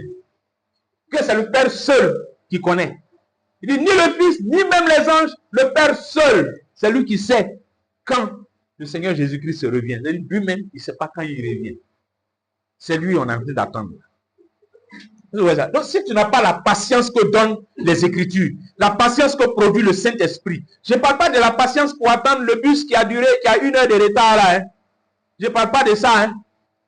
Je parle de la patience que l'Esprit de Dieu produit et qui nous rend capables d'endurer, de tenir bon, d'être fort dans le temps, d'être fort dans les tribulations et de garder les regards fixés sur le Seigneur et puis d'attendre son retour. Je ne sais pas quand il vient, mais j'attends. Je ne sais pas quand il vient, mais j'attends. Je ne sais pas à quel moment il arrive, mais j'attends. Il ne m'a jamais dit même quel jour et à quelle heure il va venir, mais je l'attends. C'est le Saint-Esprit qui donne cette patience-là. C'est l'Esprit de Dieu qui crée cette patience dans le cœur, bien-aimé. Amen. Oui, frère. Souvent, on parle de Saül. Voilà, je vais juste ajouter par rapport à ce que Eric a dit, la pression. Là. Parce que Saül, souvent on parle de lui, mais dans l'affaire de la bataille contre les Philistins, sa première même désobéissance, là, où il s'est érigé en sacrificateur, c'est ce que le frère Eric dit. Il avait vraiment la pression. Il dit la guerre va commencer. Les Philistins sont là. Et la plupart des soldats d'Israël avaient peur. Plusieurs fuyaient même pour se cacher. Et ils se sentaient dans l'obligation d'interroger Dieu, d'adorer Dieu, d'offrir un sacrifice pour entendre ce que Dieu va dire. Mais il attendait Samuel. Et Samuel ne vient pas. Il attend Samuel. Samuel ne vient pas. Et comme le frère dit, ça a mis vraiment de la pression sur lui. À un moment donné, il s'est dit, tiens, je vais moi-même faire. Voilà. Parce que là, je vais faire. Et lui, il a offert lui-même le sacrifice. Et aussitôt, on dit même à peine qu'il a fait que Samuel est sorti. Il attendait, tout le monde en train de suivre. C'est la pression, je ne sais pas. Donc, j'ai fait, comme tu l'as dit. J'ai fait. Je sais que ce n'est pas ça, mais j'ai fait. Et ça a été quelque chose que Dieu a très mal pris. Voilà. Donc, c'est effectivement pour rejoindre ce que le frère disait, que les pressions là, ça peut nous faire rentrer dans beaucoup de choses. On sait que ce n'est pas clair, mais on va faire quand même. Parce que bon, là, c'est la pression. Donc, faisons vraiment attention. Amen. Amen. Mais vous savez, bien aimé, en matière de patience, comme en toute chose dans notre foi, notre modèle par excellence, c'est le Seigneur Jésus-Christ. En toute chose. C'est-à-dire, quand Jésus est venu marcher ici-bas, là, c'est pour nous donner un exemple de chacune de ces choses-là, pour qu'on sache comment se comporter quand on est dedans. Comment se comporter quand on est dedans. En termes de patience, regardez ce que Pierre dit. En 1 Pierre chapitre 2, les versets 20 à 25. Il a dit, en effet, quelle gloire y a-t-il à supporter de mauvais traitements pour avoir commis des fautes? Mais si vous supportez la souffrance lorsque vous faites ce qui est bien, c'est une grâce devant Dieu. Et c'est à cela que vous avez été appelés. Parce que Christ aussi a souffert pour vous, vous laissant un exemple afin que vous suiviez ses traces. Alors qu'est-ce qu'il a fait? Lui qui n'a point commis de péché et dans la bouche duquel il ne s'est point trouvé de fraude, Lui qui injuriait ne rendait point d'injures, maltraitait ne faisait point de menaces, mais s'en remettait à celui qui juge justement. Lui qui a porté lui-même nos péchés en son corps sur le bois, afin que mort au péché, nous vivions pour la justice. Lui, par les meurtrissures duquel vous avez été guéris, car vous étiez comme des brebis errantes, mais maintenant vous êtes retournés vers le pasteur et le gardien de vos âmes. Amen. Amen. C'est notre modèle. C'est notre modèle de patience dans l'épreuve, dans la tribulation. Dans l'épreuve, dans la tribulation. Parfois même, on va dire, mais pourquoi quelque chose comme ça peut m'arriver? Moi, j'ai fait quoi? J'ai fait quoi? Non, ce truc-là, c'est pas juste, c'est pas juste. C'est pas à moi qu'on doit faire ça. C'est pas à moi qu'on doit faire subir ça. Pierre dit que si c'est pour avoir fait quelque chose qui est mal, que tu souffres là, mais ça c'est normal. Mais ta gloire, notre gloire se trouve dans le fait que nous subissons des souffrances de façon injuste. Pas parce que nous les méritons. Pas parce que c'est juste que ces choses-là nous arrivent. Mais c'est une gloire pour nous de subir des souffrances pour des choses injustes. Des souffrances dans les conditions, dans les circonstances qui normalement ne devaient pas être des souffrances pour nous. Mais il dit c'est une gloire pour vous. Si vous subissez ces choses-là, c'est une gloire pour vous. Amen. Amen. À l'instar de notre Seigneur Jésus-Christ lui-même, tout ce que le Seigneur a subi là, c'est pas parce qu'il méritait ça. Tout ce qui est arrivé au Seigneur Jésus-Christ, c'est pas parce qu'il méritait ça. Il ne méritait rien de tout ce qui lui est arrivé. Mais c'est à lui que c'est arrivé. Et ça lui est arrivé à cause de nous. Et ça lui est arrivé pour nous servir également d'exemple. Afin que quand nous sommes dans ce genre de situation, nous puissions comprendre la patience dont le Seigneur a fait preuve et que nous puissions nous inscrire dans ce même état d'esprit de patience, de patience, de patience. Notre persévérance s'inscrit dans la patience. Notre persévérance se réalise et se manifeste dans la patience. Donc on a besoin d'être patient. Hein? On a besoin de grande patience produite dans nos cœurs par l'Esprit de Dieu. On a besoin de patience. Celui qui n'est pas patient ne peut pas attendre Jésus jusqu'à son retour. Celui qui n'est pas patient, alors nous disons jusqu'à son retour, mais c'est vrai que tout le monde ne sera pas encore vivant quand Jésus-Christ va revenir. Oui, mais pour ceux qui seront morts dans le Seigneur, et même pour ceux qui seront morts dans l'impiété, le retour du Seigneur, c'est leur mort là. C'est-à-dire, quelqu'un qui meurt là, Jésus est venu pour lui comme ça. Hein. Parce que, comme je disais tout à l'heure, le retour de Jésus là, ce n'est pas seulement son retour pour venir faire du tourisme. Il vient pour une raison. Donc la raison pour laquelle il revient là, quand quelqu'un est mort, pour lui c'est bouclé. Donc pour lui c'est comme Jésus est venu. Son jugement est là déjà. C'est scellé. Quand il est réservé aux hommes de mourir une seule fois, après quoi vient le jugement. C'est ça. Donc quand nous parlons du retour de Jésus, oui, son retour pour ceux qui vont le voir, qui seront vivants au moment où il viendra, mais son retour également pour ceux qui sortiront des tombeaux et puis qui iront à la rencontre du Seigneur dans les airs. Amen. Amen. Donc, patience. Nous avons besoin de patience. On a besoin de patience pour attendre. Parce qu'on dit attendre, attendre. Celui qui n'a pas la patience ne peut pas attendre. Celui qui attend, celui qui est dans une posture d'attente, celui qui attend quelque chose, il faut qu'il ait de la patience. Surtout quand tu ne sais pas à quel moment cette chose-là va venir. À quel moment ça va se réaliser. Tu ne sais pas. Tu as besoin de patience. Tu as besoin de patience. Ta patience là, ça va durer, ça va durer toute ta vie. Si tu as vécu aussi longtemps que tu pouvais, sans que le retour matériel de Jésus n'ait été fait pour que tu vois ça de tes yeux. Mais les gens dont on parle dans les Écritures, les Siméons qui se sont extasiés, qui étaient contents d'avoir vu la délivrance d'Israël, le salut d'Israël, mais il est parti. Ils sont morts, tous ceux-là. Ils sont morts. Tous ceux dont on a le récit dans les Écritures, dont on nous parle dans les Écritures, les Paul, les Pierre, tous ceux-là, ils sont partis. Ils sont morts. Ils sont partis. Est-ce que vous voyez?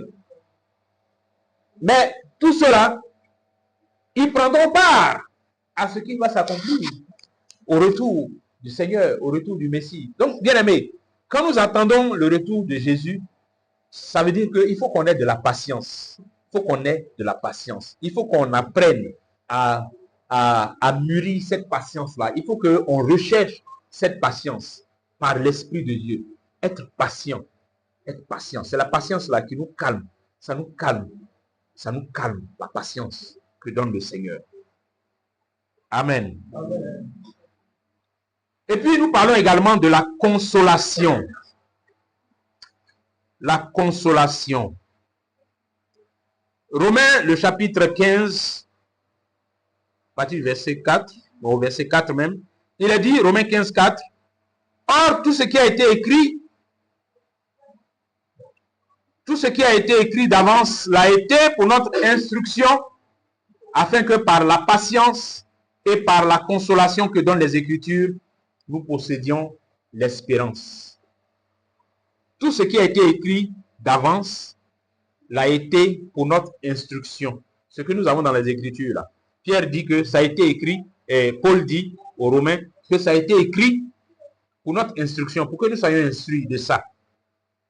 Afin que, par la patience et la consolation que donnent les Écritures, nous possédions l'espérance.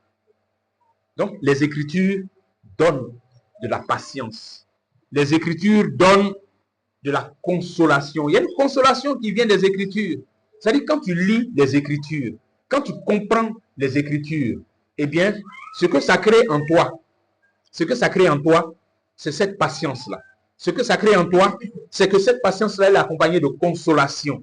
La consolation.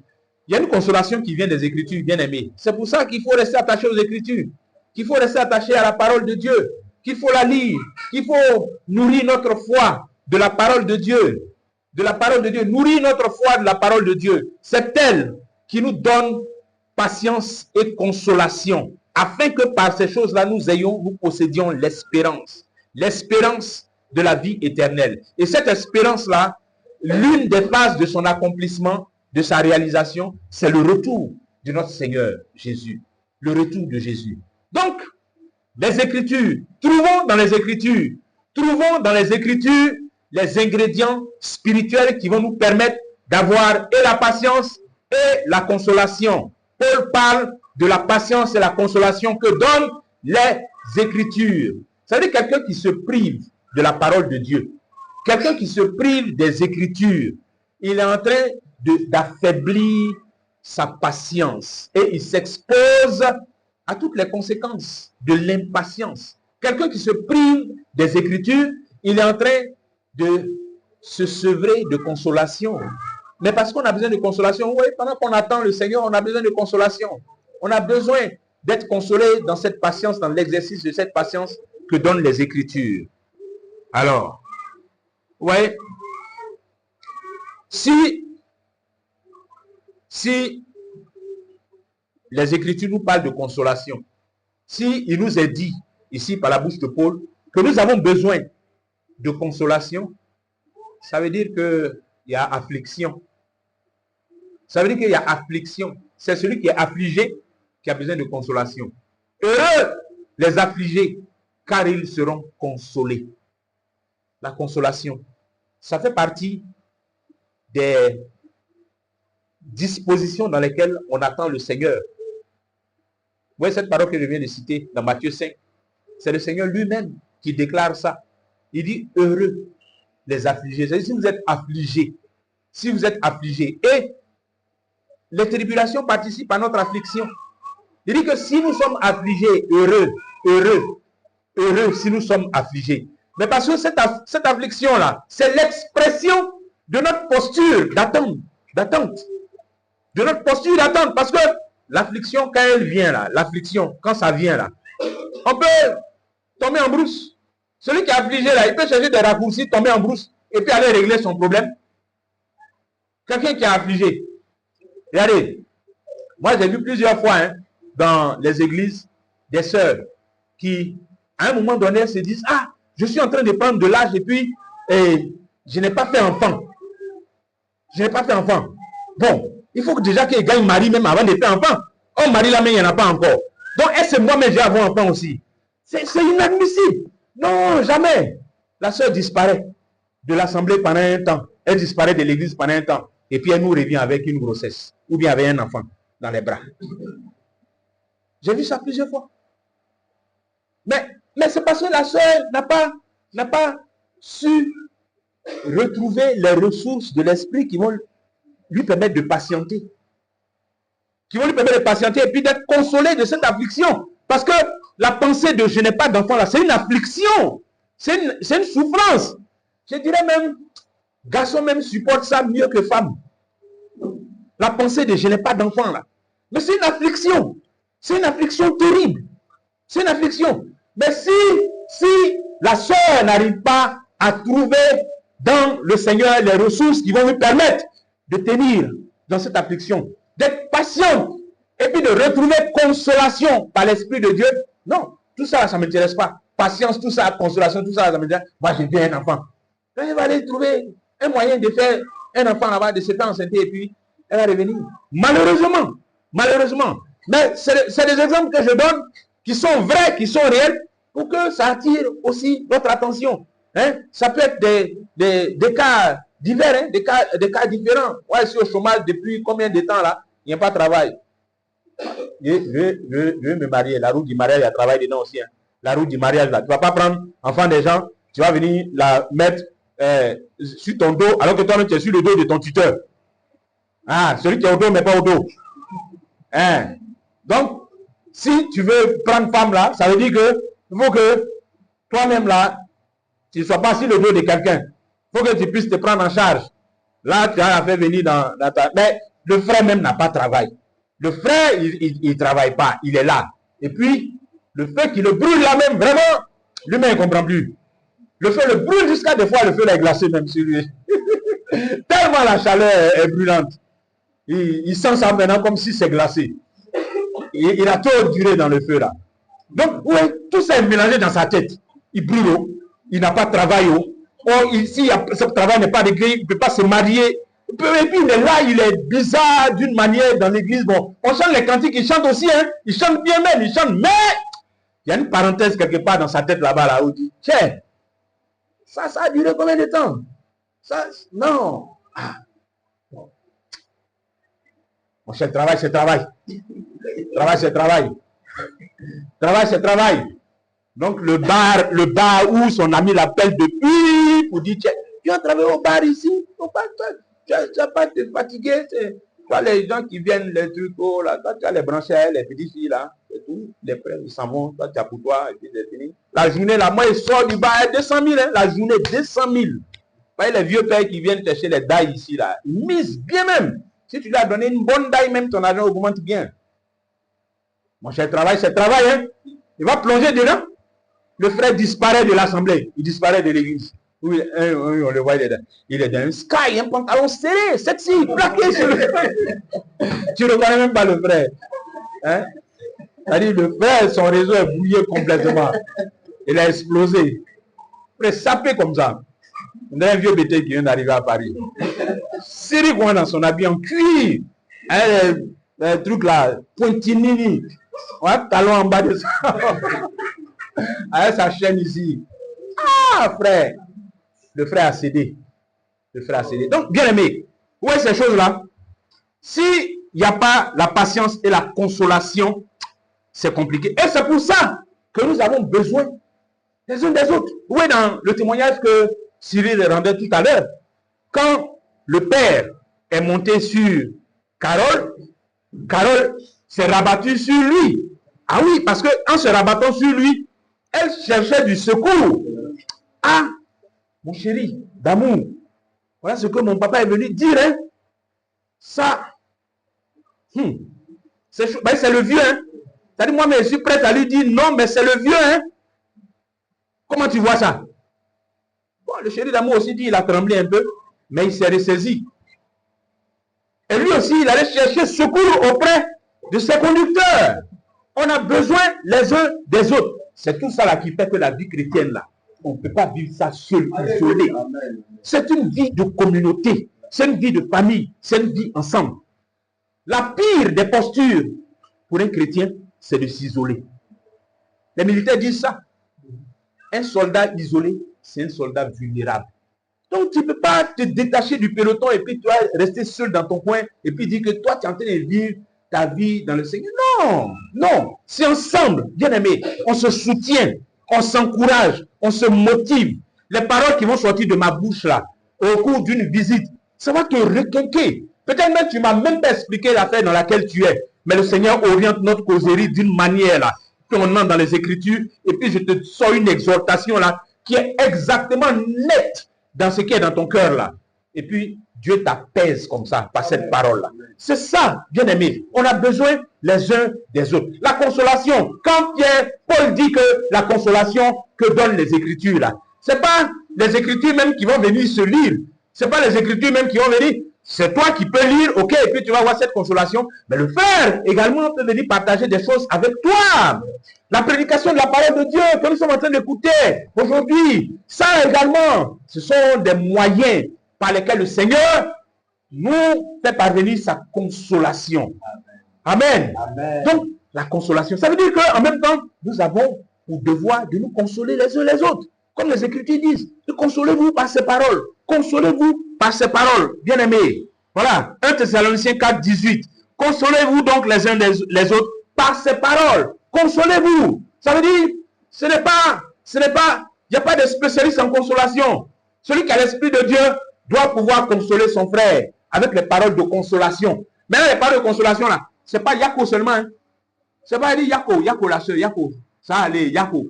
Non, donne-lui les paroles qui sont dans les Écritures, là. Donne-lui les paroles du Seigneur. Dis-lui quelque chose qui vient. Une parole que l'Esprit te donne au moment où tu es en train de parler avec la soeur. Mais que ton cœur soit disposé, que ton esprit soit disposé. Les paroles de consolation, ça vient, bien aimé. Et moi, je peux recevoir la visite de Olivier. Et puis, dans notre causerie, là, une affaire dont je n'ai jamais parlé même à Olivier. Des paroles de consolation nettes, même qui concernent mon affaire. Ça a sorti. C'est ça. Mais il faut qu'il y ait ça.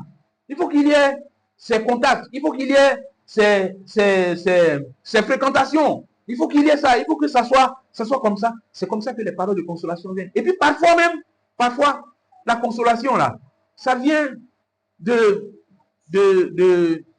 la présence, la simple présence des frères et puis des sœurs. La simple présence, ça peut être une source de consolation pour moi.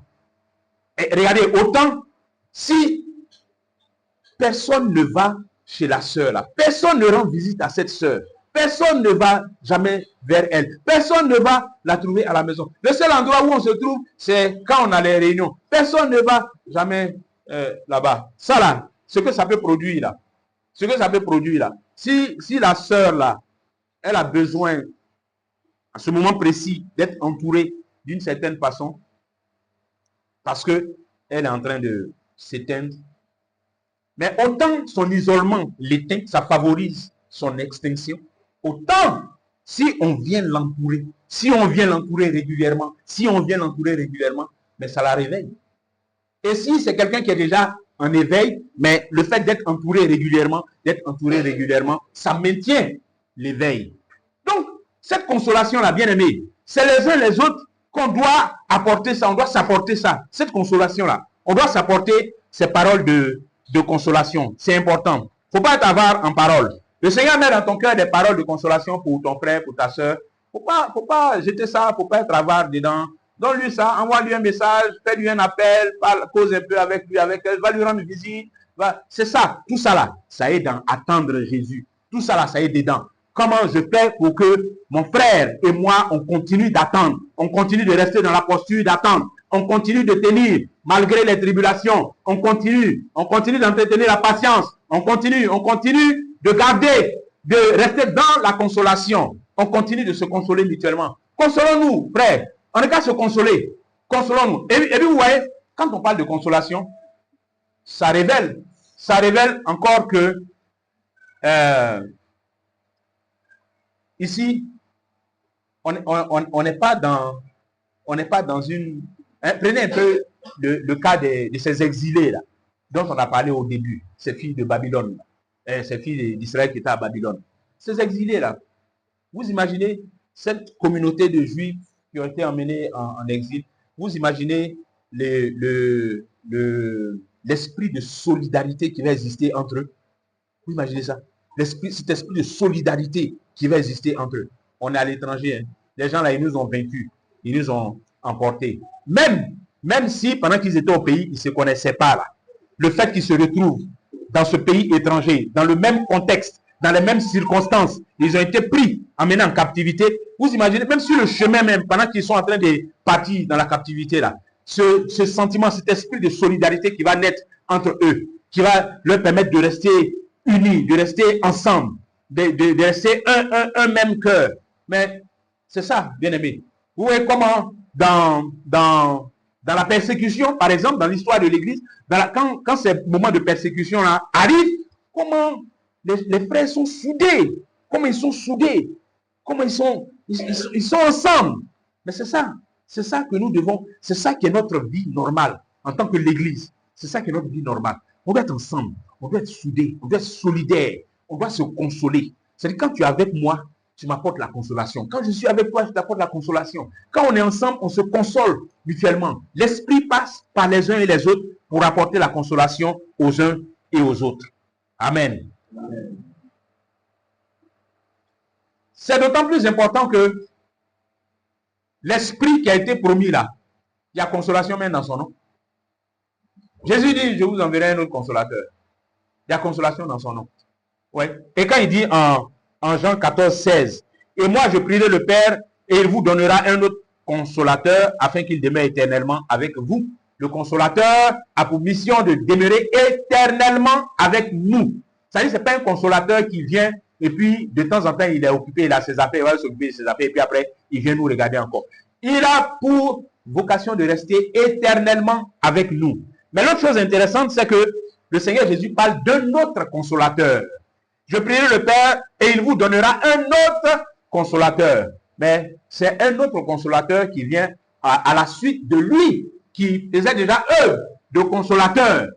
S'il y a un autre consolateur, ça veut dire qu'il y en avait un précédemment et c'est lui qui s'en va pour que l'autre consolateur vienne. Donc, si Jésus lui-même a fait fonction de consolateur et que l'esprit qui vient également vient en tant que consolateur, ça veut dire que la consolation, c'est important. La consolation, il faut que nous soyons dans cette consolation. Et nous devons consoler par ces choses. Là où l'épître aux Thessaloniciens dit consolez-vous donc les uns les autres par ces paroles, c'est là où il a parlé de l'enlèvement. C'est là où il a parlé. Il a commencé en disant, je ne veux pas que vous soyez dans l'ignorance en ce qui concerne ceux qui dorment. Et il déroule maintenant. Et c'est de ça là, c'est par rapport à ça là. Au retour de Jésus là, c'est par rapport à ça. Il dit aux frères maintenant, consolez-vous les uns les autres par ces paroles. C'est-à-dire, rassurez-vous, frères, ça ne va pas durer indéfiniment. De toutes les façons, le Seigneur revient. De toutes les façons, on regarde tenir parce que Jésus revient. Faut pas qu'on se relâche. Regarde la soeur, où tu es en train de regarder là, faut laisser là-bas. Reviens, restons ensemble. Tenons bon, parce que le Seigneur Jésus revient. La promesse qu'il a faite de revenir là, c'est une promesse qui est certaine, comme les Écritures disent. Tenons, ne lâchons pas, tenons. C'est dur, c'est difficile, c'est vrai. Où tu es en train de passer là, il y a souffrance dedans. C'est chaud même, c'est chaud. Moi-même, à qui tu es venu expliquer là, moi-même, je ne vois même pas la route de ça. Hein. Mais ce que je peux te dire, c'est tenons. On n'est qu'à tenir. Faut tenir. Faut tenir. Amen. Amen. Amen. Consolons-nous les uns les autres par ces paroles. Consolons-nous. Rappelons-nous les uns aux autres que Jésus-Christ revient. Que Jésus-Christ revient.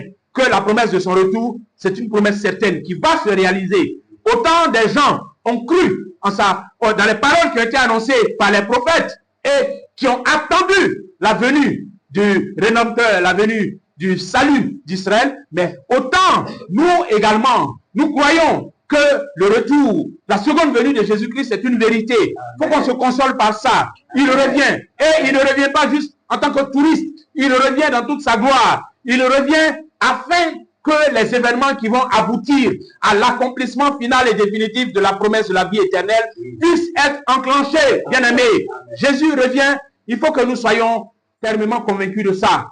Que nous gardions l'espérance qui nous vient de la patience et de la consolation que donnent les Écritures. Bien-aimés, tenons et puis encourageons-nous tout le temps. Encourageons-nous.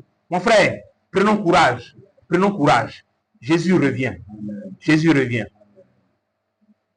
Vous voyez, quand on décrit ces temps-là, on dit, il essuiera toute larme de leurs yeux. il essuiera toute larme. Il n'y aura plus ni cri, ni pleurs. Il n'y aura plus ni cri, ni pleurs. Mais quand on dit il n'y aura plus, ça veut dire il y a un temps qui est là où il y en a. Il y a les cris et il y a les pleurs. Mais le temps viendra où, comme dit la prophétie, il n'y aura plus ni pleurs, ni cris. Alléluia. Amen.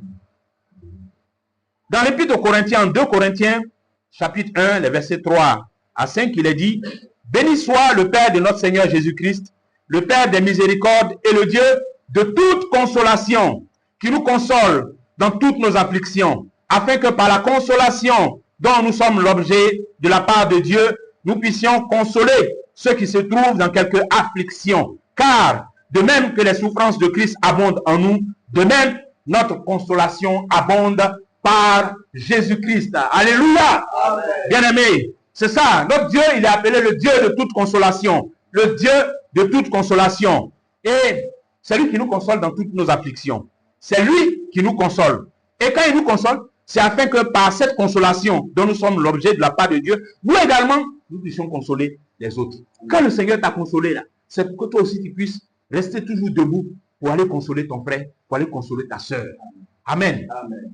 Tu es digne éternellement. Tu es digne éternellement. Tu es digne aujourd'hui. Tu es digne demain. Tu es digne éternellement. Tu es digne éternellement.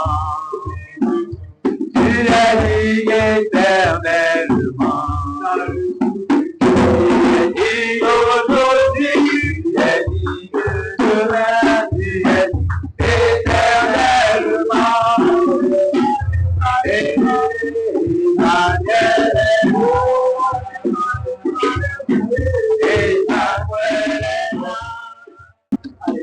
Amen. Alléluia. Bien-aimé, le Seigneur doit venir nous retrouver dans une posture. Le Seigneur doit venir nous retrouver dans une posture. Et c'est ce que les Écritures nous disent. Les Écritures, quand nous lisons, quand la Bible nous parle du retour du Seigneur, dans sa bouche lui-même, à travers les paraboles qu'il a données, on comprend que à son retour là, il veut nous retrouver dans une posture. C'est pas qu'il vient comme ça et puis non, le Seigneur à son retour veut nous retrouver dans une posture. Lisons par exemple Matthieu, le chapitre 24, à partir du verset 42. Il est dit, « Veillez donc puisque vous ne savez pas quel jour votre Seigneur viendra. » Sachez-le bien, si le maître de la maison savait à quelle veille de la nuit le voleur doit venir, il veillerait et ne laisserait pas percer sa maison.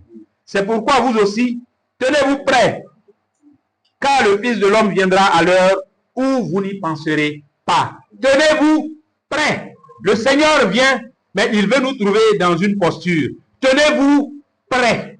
Il veut nous trouver dans la posture des gens qui sont prêts. Qui sont prêts. Pas des gens qui se laissent surprendre, mais qui sont prêts. Quel est donc le serviteur fidèle et prudent que son maître établit sur ces gens pour leur donner la nourriture au temps convenable? Heureux ce serviteur que son maître à son arrivée trouvera faisant ainsi. Heureux ce serviteur que son maître à son arrivée trouvera faisant ainsi. Jésus revient et la posture dans laquelle nous devons attendre Jésus, c'est une posture de quelqu'un qui est prêt, de quelqu'un qui est en train de faire ce qu'il lui a demandé de faire au moment où il partait. Heureux ce serviteur que son maître à son retour trouvera faisant ainsi. Quand le Seigneur revient et qu'il trouve ses serviteurs et ses servantes en train de faire ce dans quoi il s'attend à les trouver quand il revient, heureux sont-ils. Heureux sont-ils. Bien-aimés, il ne faut pas que le Seigneur Jésus revienne nous trouver en train de faire des choses où il ne nous a pas envoyés. En train de nous mettre dans des choses dans lesquelles il ne nous a pas envoyés. Commission, il nous a laissé en partant là. on n'est pas dedans et puis on est en train de faire autre chose. Bien aimé, quand le Seigneur revient, comme il dit dans cette parabole, il veut nous retrouver en train de faire ce qu'il a confié à ses serviteurs et à ses servantes que nous sommes. Il veut nous trouver en train de faire ça. Que ces paroles puissent descendre vraiment dans nos cœurs. Que nous puissions les recevoir, mon Dieu et mon Père. Je te demande grâce. Je te demande grâce. Elles sont simples, mais puissantes, ces paroles. Oh, sommes-nous, chacun de nous individuellement, en train de faire ce que le Seigneur s'attend à nous voir faire à son arrivée. Amen. Que ces paroles descendent au plus profond de nos cœurs, pour nous remuer, pour nous relever, pour nous réveiller, pour nous relever, pour nous réveiller, pour nous relever d'entre les morts, pour que le Christ nous éclaire. Amen. Qu'il en soit ainsi pour nous tous, s'il te plaît, au nom de Jésus. Amen. Amen. Bien-aimé, le Seigneur doit nous trouver au travail. Quand vous lisez les paraboles, c'est ça. Ça est dedans aussi. Le Seigneur doit nous trouver au travail. Il ne doit pas nous trouver en train de dormir. Il doit nous trouver au travail, en action, en train de faire l'œuvre, en train d'œuvrer, en train d'être des serviteurs et des servantes du royaume. Le Seigneur vient là. La posture dans laquelle on attend le Seigneur. Quelqu'un qui dit, il vit comme attendant le retour de Jésus-Christ, c'est quelqu'un qui est au travail. Celui qui n'est pas au travail, il n'attend pas Jésus. Celui qui n'est pas au travail, en train de faire le travail du Seigneur là, n'est pas en train d'attendre Jésus. Non, parce que la posture dans laquelle le Seigneur veut nous retrouver là, la posture dans laquelle on doit l'attendre, attendre son retour, ce qui doit montrer aussi que nous attendons le retour du Seigneur, c'est qu'on est en train de travailler. On est en train de travailler. On doit être en train de travailler, bien aimé. Le Seigneur doit nous trouver au travail. Il doit nous trouver en éveil, debout, dans l'attente. On doit être dans l'état d'esprit de celui qui attend. On doit être en train d'attendre le Seigneur comme une fiancée qui a entendu que son fiancé est en train de venir. Ça fait longtemps qu'elle attend. Elle soupire après la présence de son fiancé. Son cœur là n'est pas tranquille. Depuis, son fiancé doit venir, il doit venir, il doit venir. Elle est là, elle parle à tous les voisins, à toutes les voisines de son fiancé, que mon fiancé doit venir. Mon fiancé là, voilà comment il est. Mon chéri là, voilà comment il est. Il doit venir. Mon fiancé là, il doit venir. Il vient bientôt. C'est dans cet état d'esprit que nous devons être en train d'attendre le Seigneur. Comme une fiancée qui attend avec passion le retour de son fiancé, l'arrivée de son fiancé. Et une fiancée comme ça, elle compte les jours. Elle compte les jours. Il n'a qu'à venir. Elle compte les jours. Elle compte les jours. Parce qu'elle attend le retour de son fiancé. Alléluia. Que le Seigneur nous apprenne à compter nos jours. Comptons les jours. Alléluia. Et puis, nous devons être en train d'attendre le Seigneur dans la posture d'une sentinelle. Dans la posture d'un soldat. D'un soldat qui est en état d'alerte. D'un soldat qui ne dort pas, mais qui est en état d'alerte. Qui veille. Qui est en éveil. Une sentinelle qui veille. Qui regarde, qui veille, qui a les yeux ouverts. Parce que comme lui-même il dit, veillez donc, puisque vous ne savez ni l'heure ni le jour. Vous ne savez ni le jour ni l'heure, donc veillez. Vous avez intérêt à veiller parce que vous ne savez ni le jour ni l'heure. Vous ne savez pas précisément à quel moment il va venir. Donc veillez, soyez en éveil, soyons en éveil, bien-aimés, comme des sentinelles, comme des soldats qui ne dorment pas. Des soldats qui ne dorment pas. On ne doit pas dormir. On ne doit pas dormir. On doit rester dans cet éveil permanent. Dans cet éveil permanent. C'est ça aussi qui montre, qui révèle que nous sommes en train d'attendre Jésus. Quelqu'un qui dort, il ne peut pas dire qu'il attend. Les 10 vierges. Quelqu'un qui dort, il ne peut pas dire qu'il attend le retour du fiancé. Ce n'est pas possible. Celui qui attend le retour du fiancé, là, quand on le regarde, on sait qu'il attend. Celle qui attend le retour du Seigneur, quand on la regarde, on sait qu'elle attend. On connaît qui attend, qui n'attend pas. Par notre façon d'attendre, notre façon de faire. Notre façon d'être, bien aimé. Bon, nous tous, on est à l'arrêt du bus 42. On attend, on est à l'arrêt là. Et puis, il y a un, 2, 3. Il se lève, il s'en va derrière à la boutique là-bas. Il va tourner, il tourne là-bas, il cause avec ses amis, tout ça. Et puis, nous, on a arrêté, il dit là, et puis il revient encore. Il attend 2 minutes. Il s'en va passer 15 minutes encore derrière là-bas, il tourne. Ah, ses amis l'appellent, mais tu es où? Il dit, non, je suis allé un peu, il a pris un taxi, je suis allé quelque part. Quelqu'un qui attend le bus, il a pris un taxi pour aller quelque part encore. Et puis après, il va revenir pour attendre. Non, façon tu fais là, ça dit à ceux qui te regardent et à toi-même si effectivement tu es en train d'attendre le Seigneur. Si tu es en train de l'attendre, eh bien, il y a une posture dans laquelle il faut l'attendre. Et cette posture-là, elle n'est pas déstabilisée, elle n'est pas dérangée, même dans les tribulations.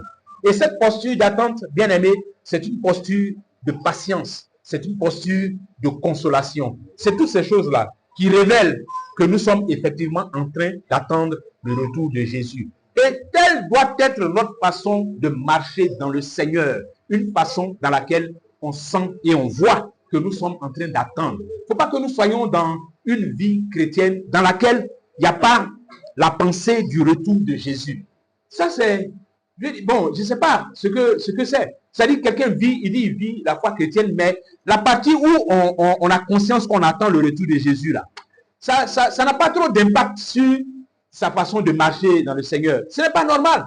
Ce qui est normal pour un disciple de Jésus, quand il vit sa foi en Christ, c'est que attendre le retour de Jésus, là, ça a un impact considérable même sur la façon dont il marche, la façon dont elle marche. Et puis, on a conscience de ça. Et puis, ça fait partie des choses qui font battre notre cœur. Ça fait partie des choses qui servent de moteur à notre foi, le retour de Jésus. Le Seigneur doit revenir. Le Seigneur doit revenir. Le Seigneur revient bientôt.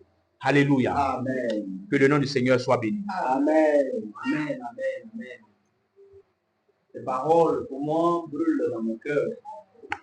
J'espère que c'est le cas pour toi. Ces paroles, comme pouvaient le dire les disciples sur la route de Maüs, notre cœur ne brûlait-il pas dedans de nous lorsqu'il nous expliquait les Écritures? Mon cœur brûle dedans de moi d'entendre ces Écritures, d'entendre ces paroles. Et mes frères et mes sœurs, le Dieu de Jésus-Christ est le vrai Dieu, frères et sœurs. À la première fois où la mention d'envoyer le Messie d'une manière ouverte dans les Écritures, la première fois où le Dieu de Jésus-Christ va faire mention de la venue du Messie là.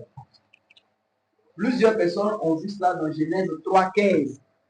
Là où Dieu va dire que je vais mettre inimitié entre toi et le serpent, entre ta postérité et sa postérité. Et de Adam à Jésus, frère, on a environ 4000 ans. Mais après 4000 ans, Jésus est venu. Ce que Dieu avait dit là, ça s'est accompli. Et frère, aujourd'hui, on entend que Jésus revient. Jésus revient, ce n'est pas un sujet de peur. Non, il revient, il faut qu'on se prépare. Frère, c'est quelque chose de vraiment sérieux. Et il va venir. 4000 ans, on l'a annoncé, il est venu la première fois, comme le frère nous l'a dit, avec les Siméon, les Marie, les Anne, les Zacharie, les Élisabeth. Ce petit noyau-là, il attendait. Ils ne se sont pas trompés sur lui quand il est venu. Et il va venir une deuxième fois. Il viendra. Il faut qu'il nous trouve tel qu'il voudrait nous trouver.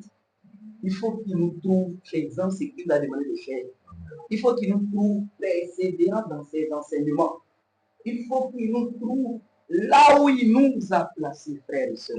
Et que ces paroles-là ne soient pas juste des choses qu'on a entendues, c'est intéressant, ça vient de la Bible. Non, que ça puisse brûler au-dedans de nos cœurs et produire le fruit qui est apporté.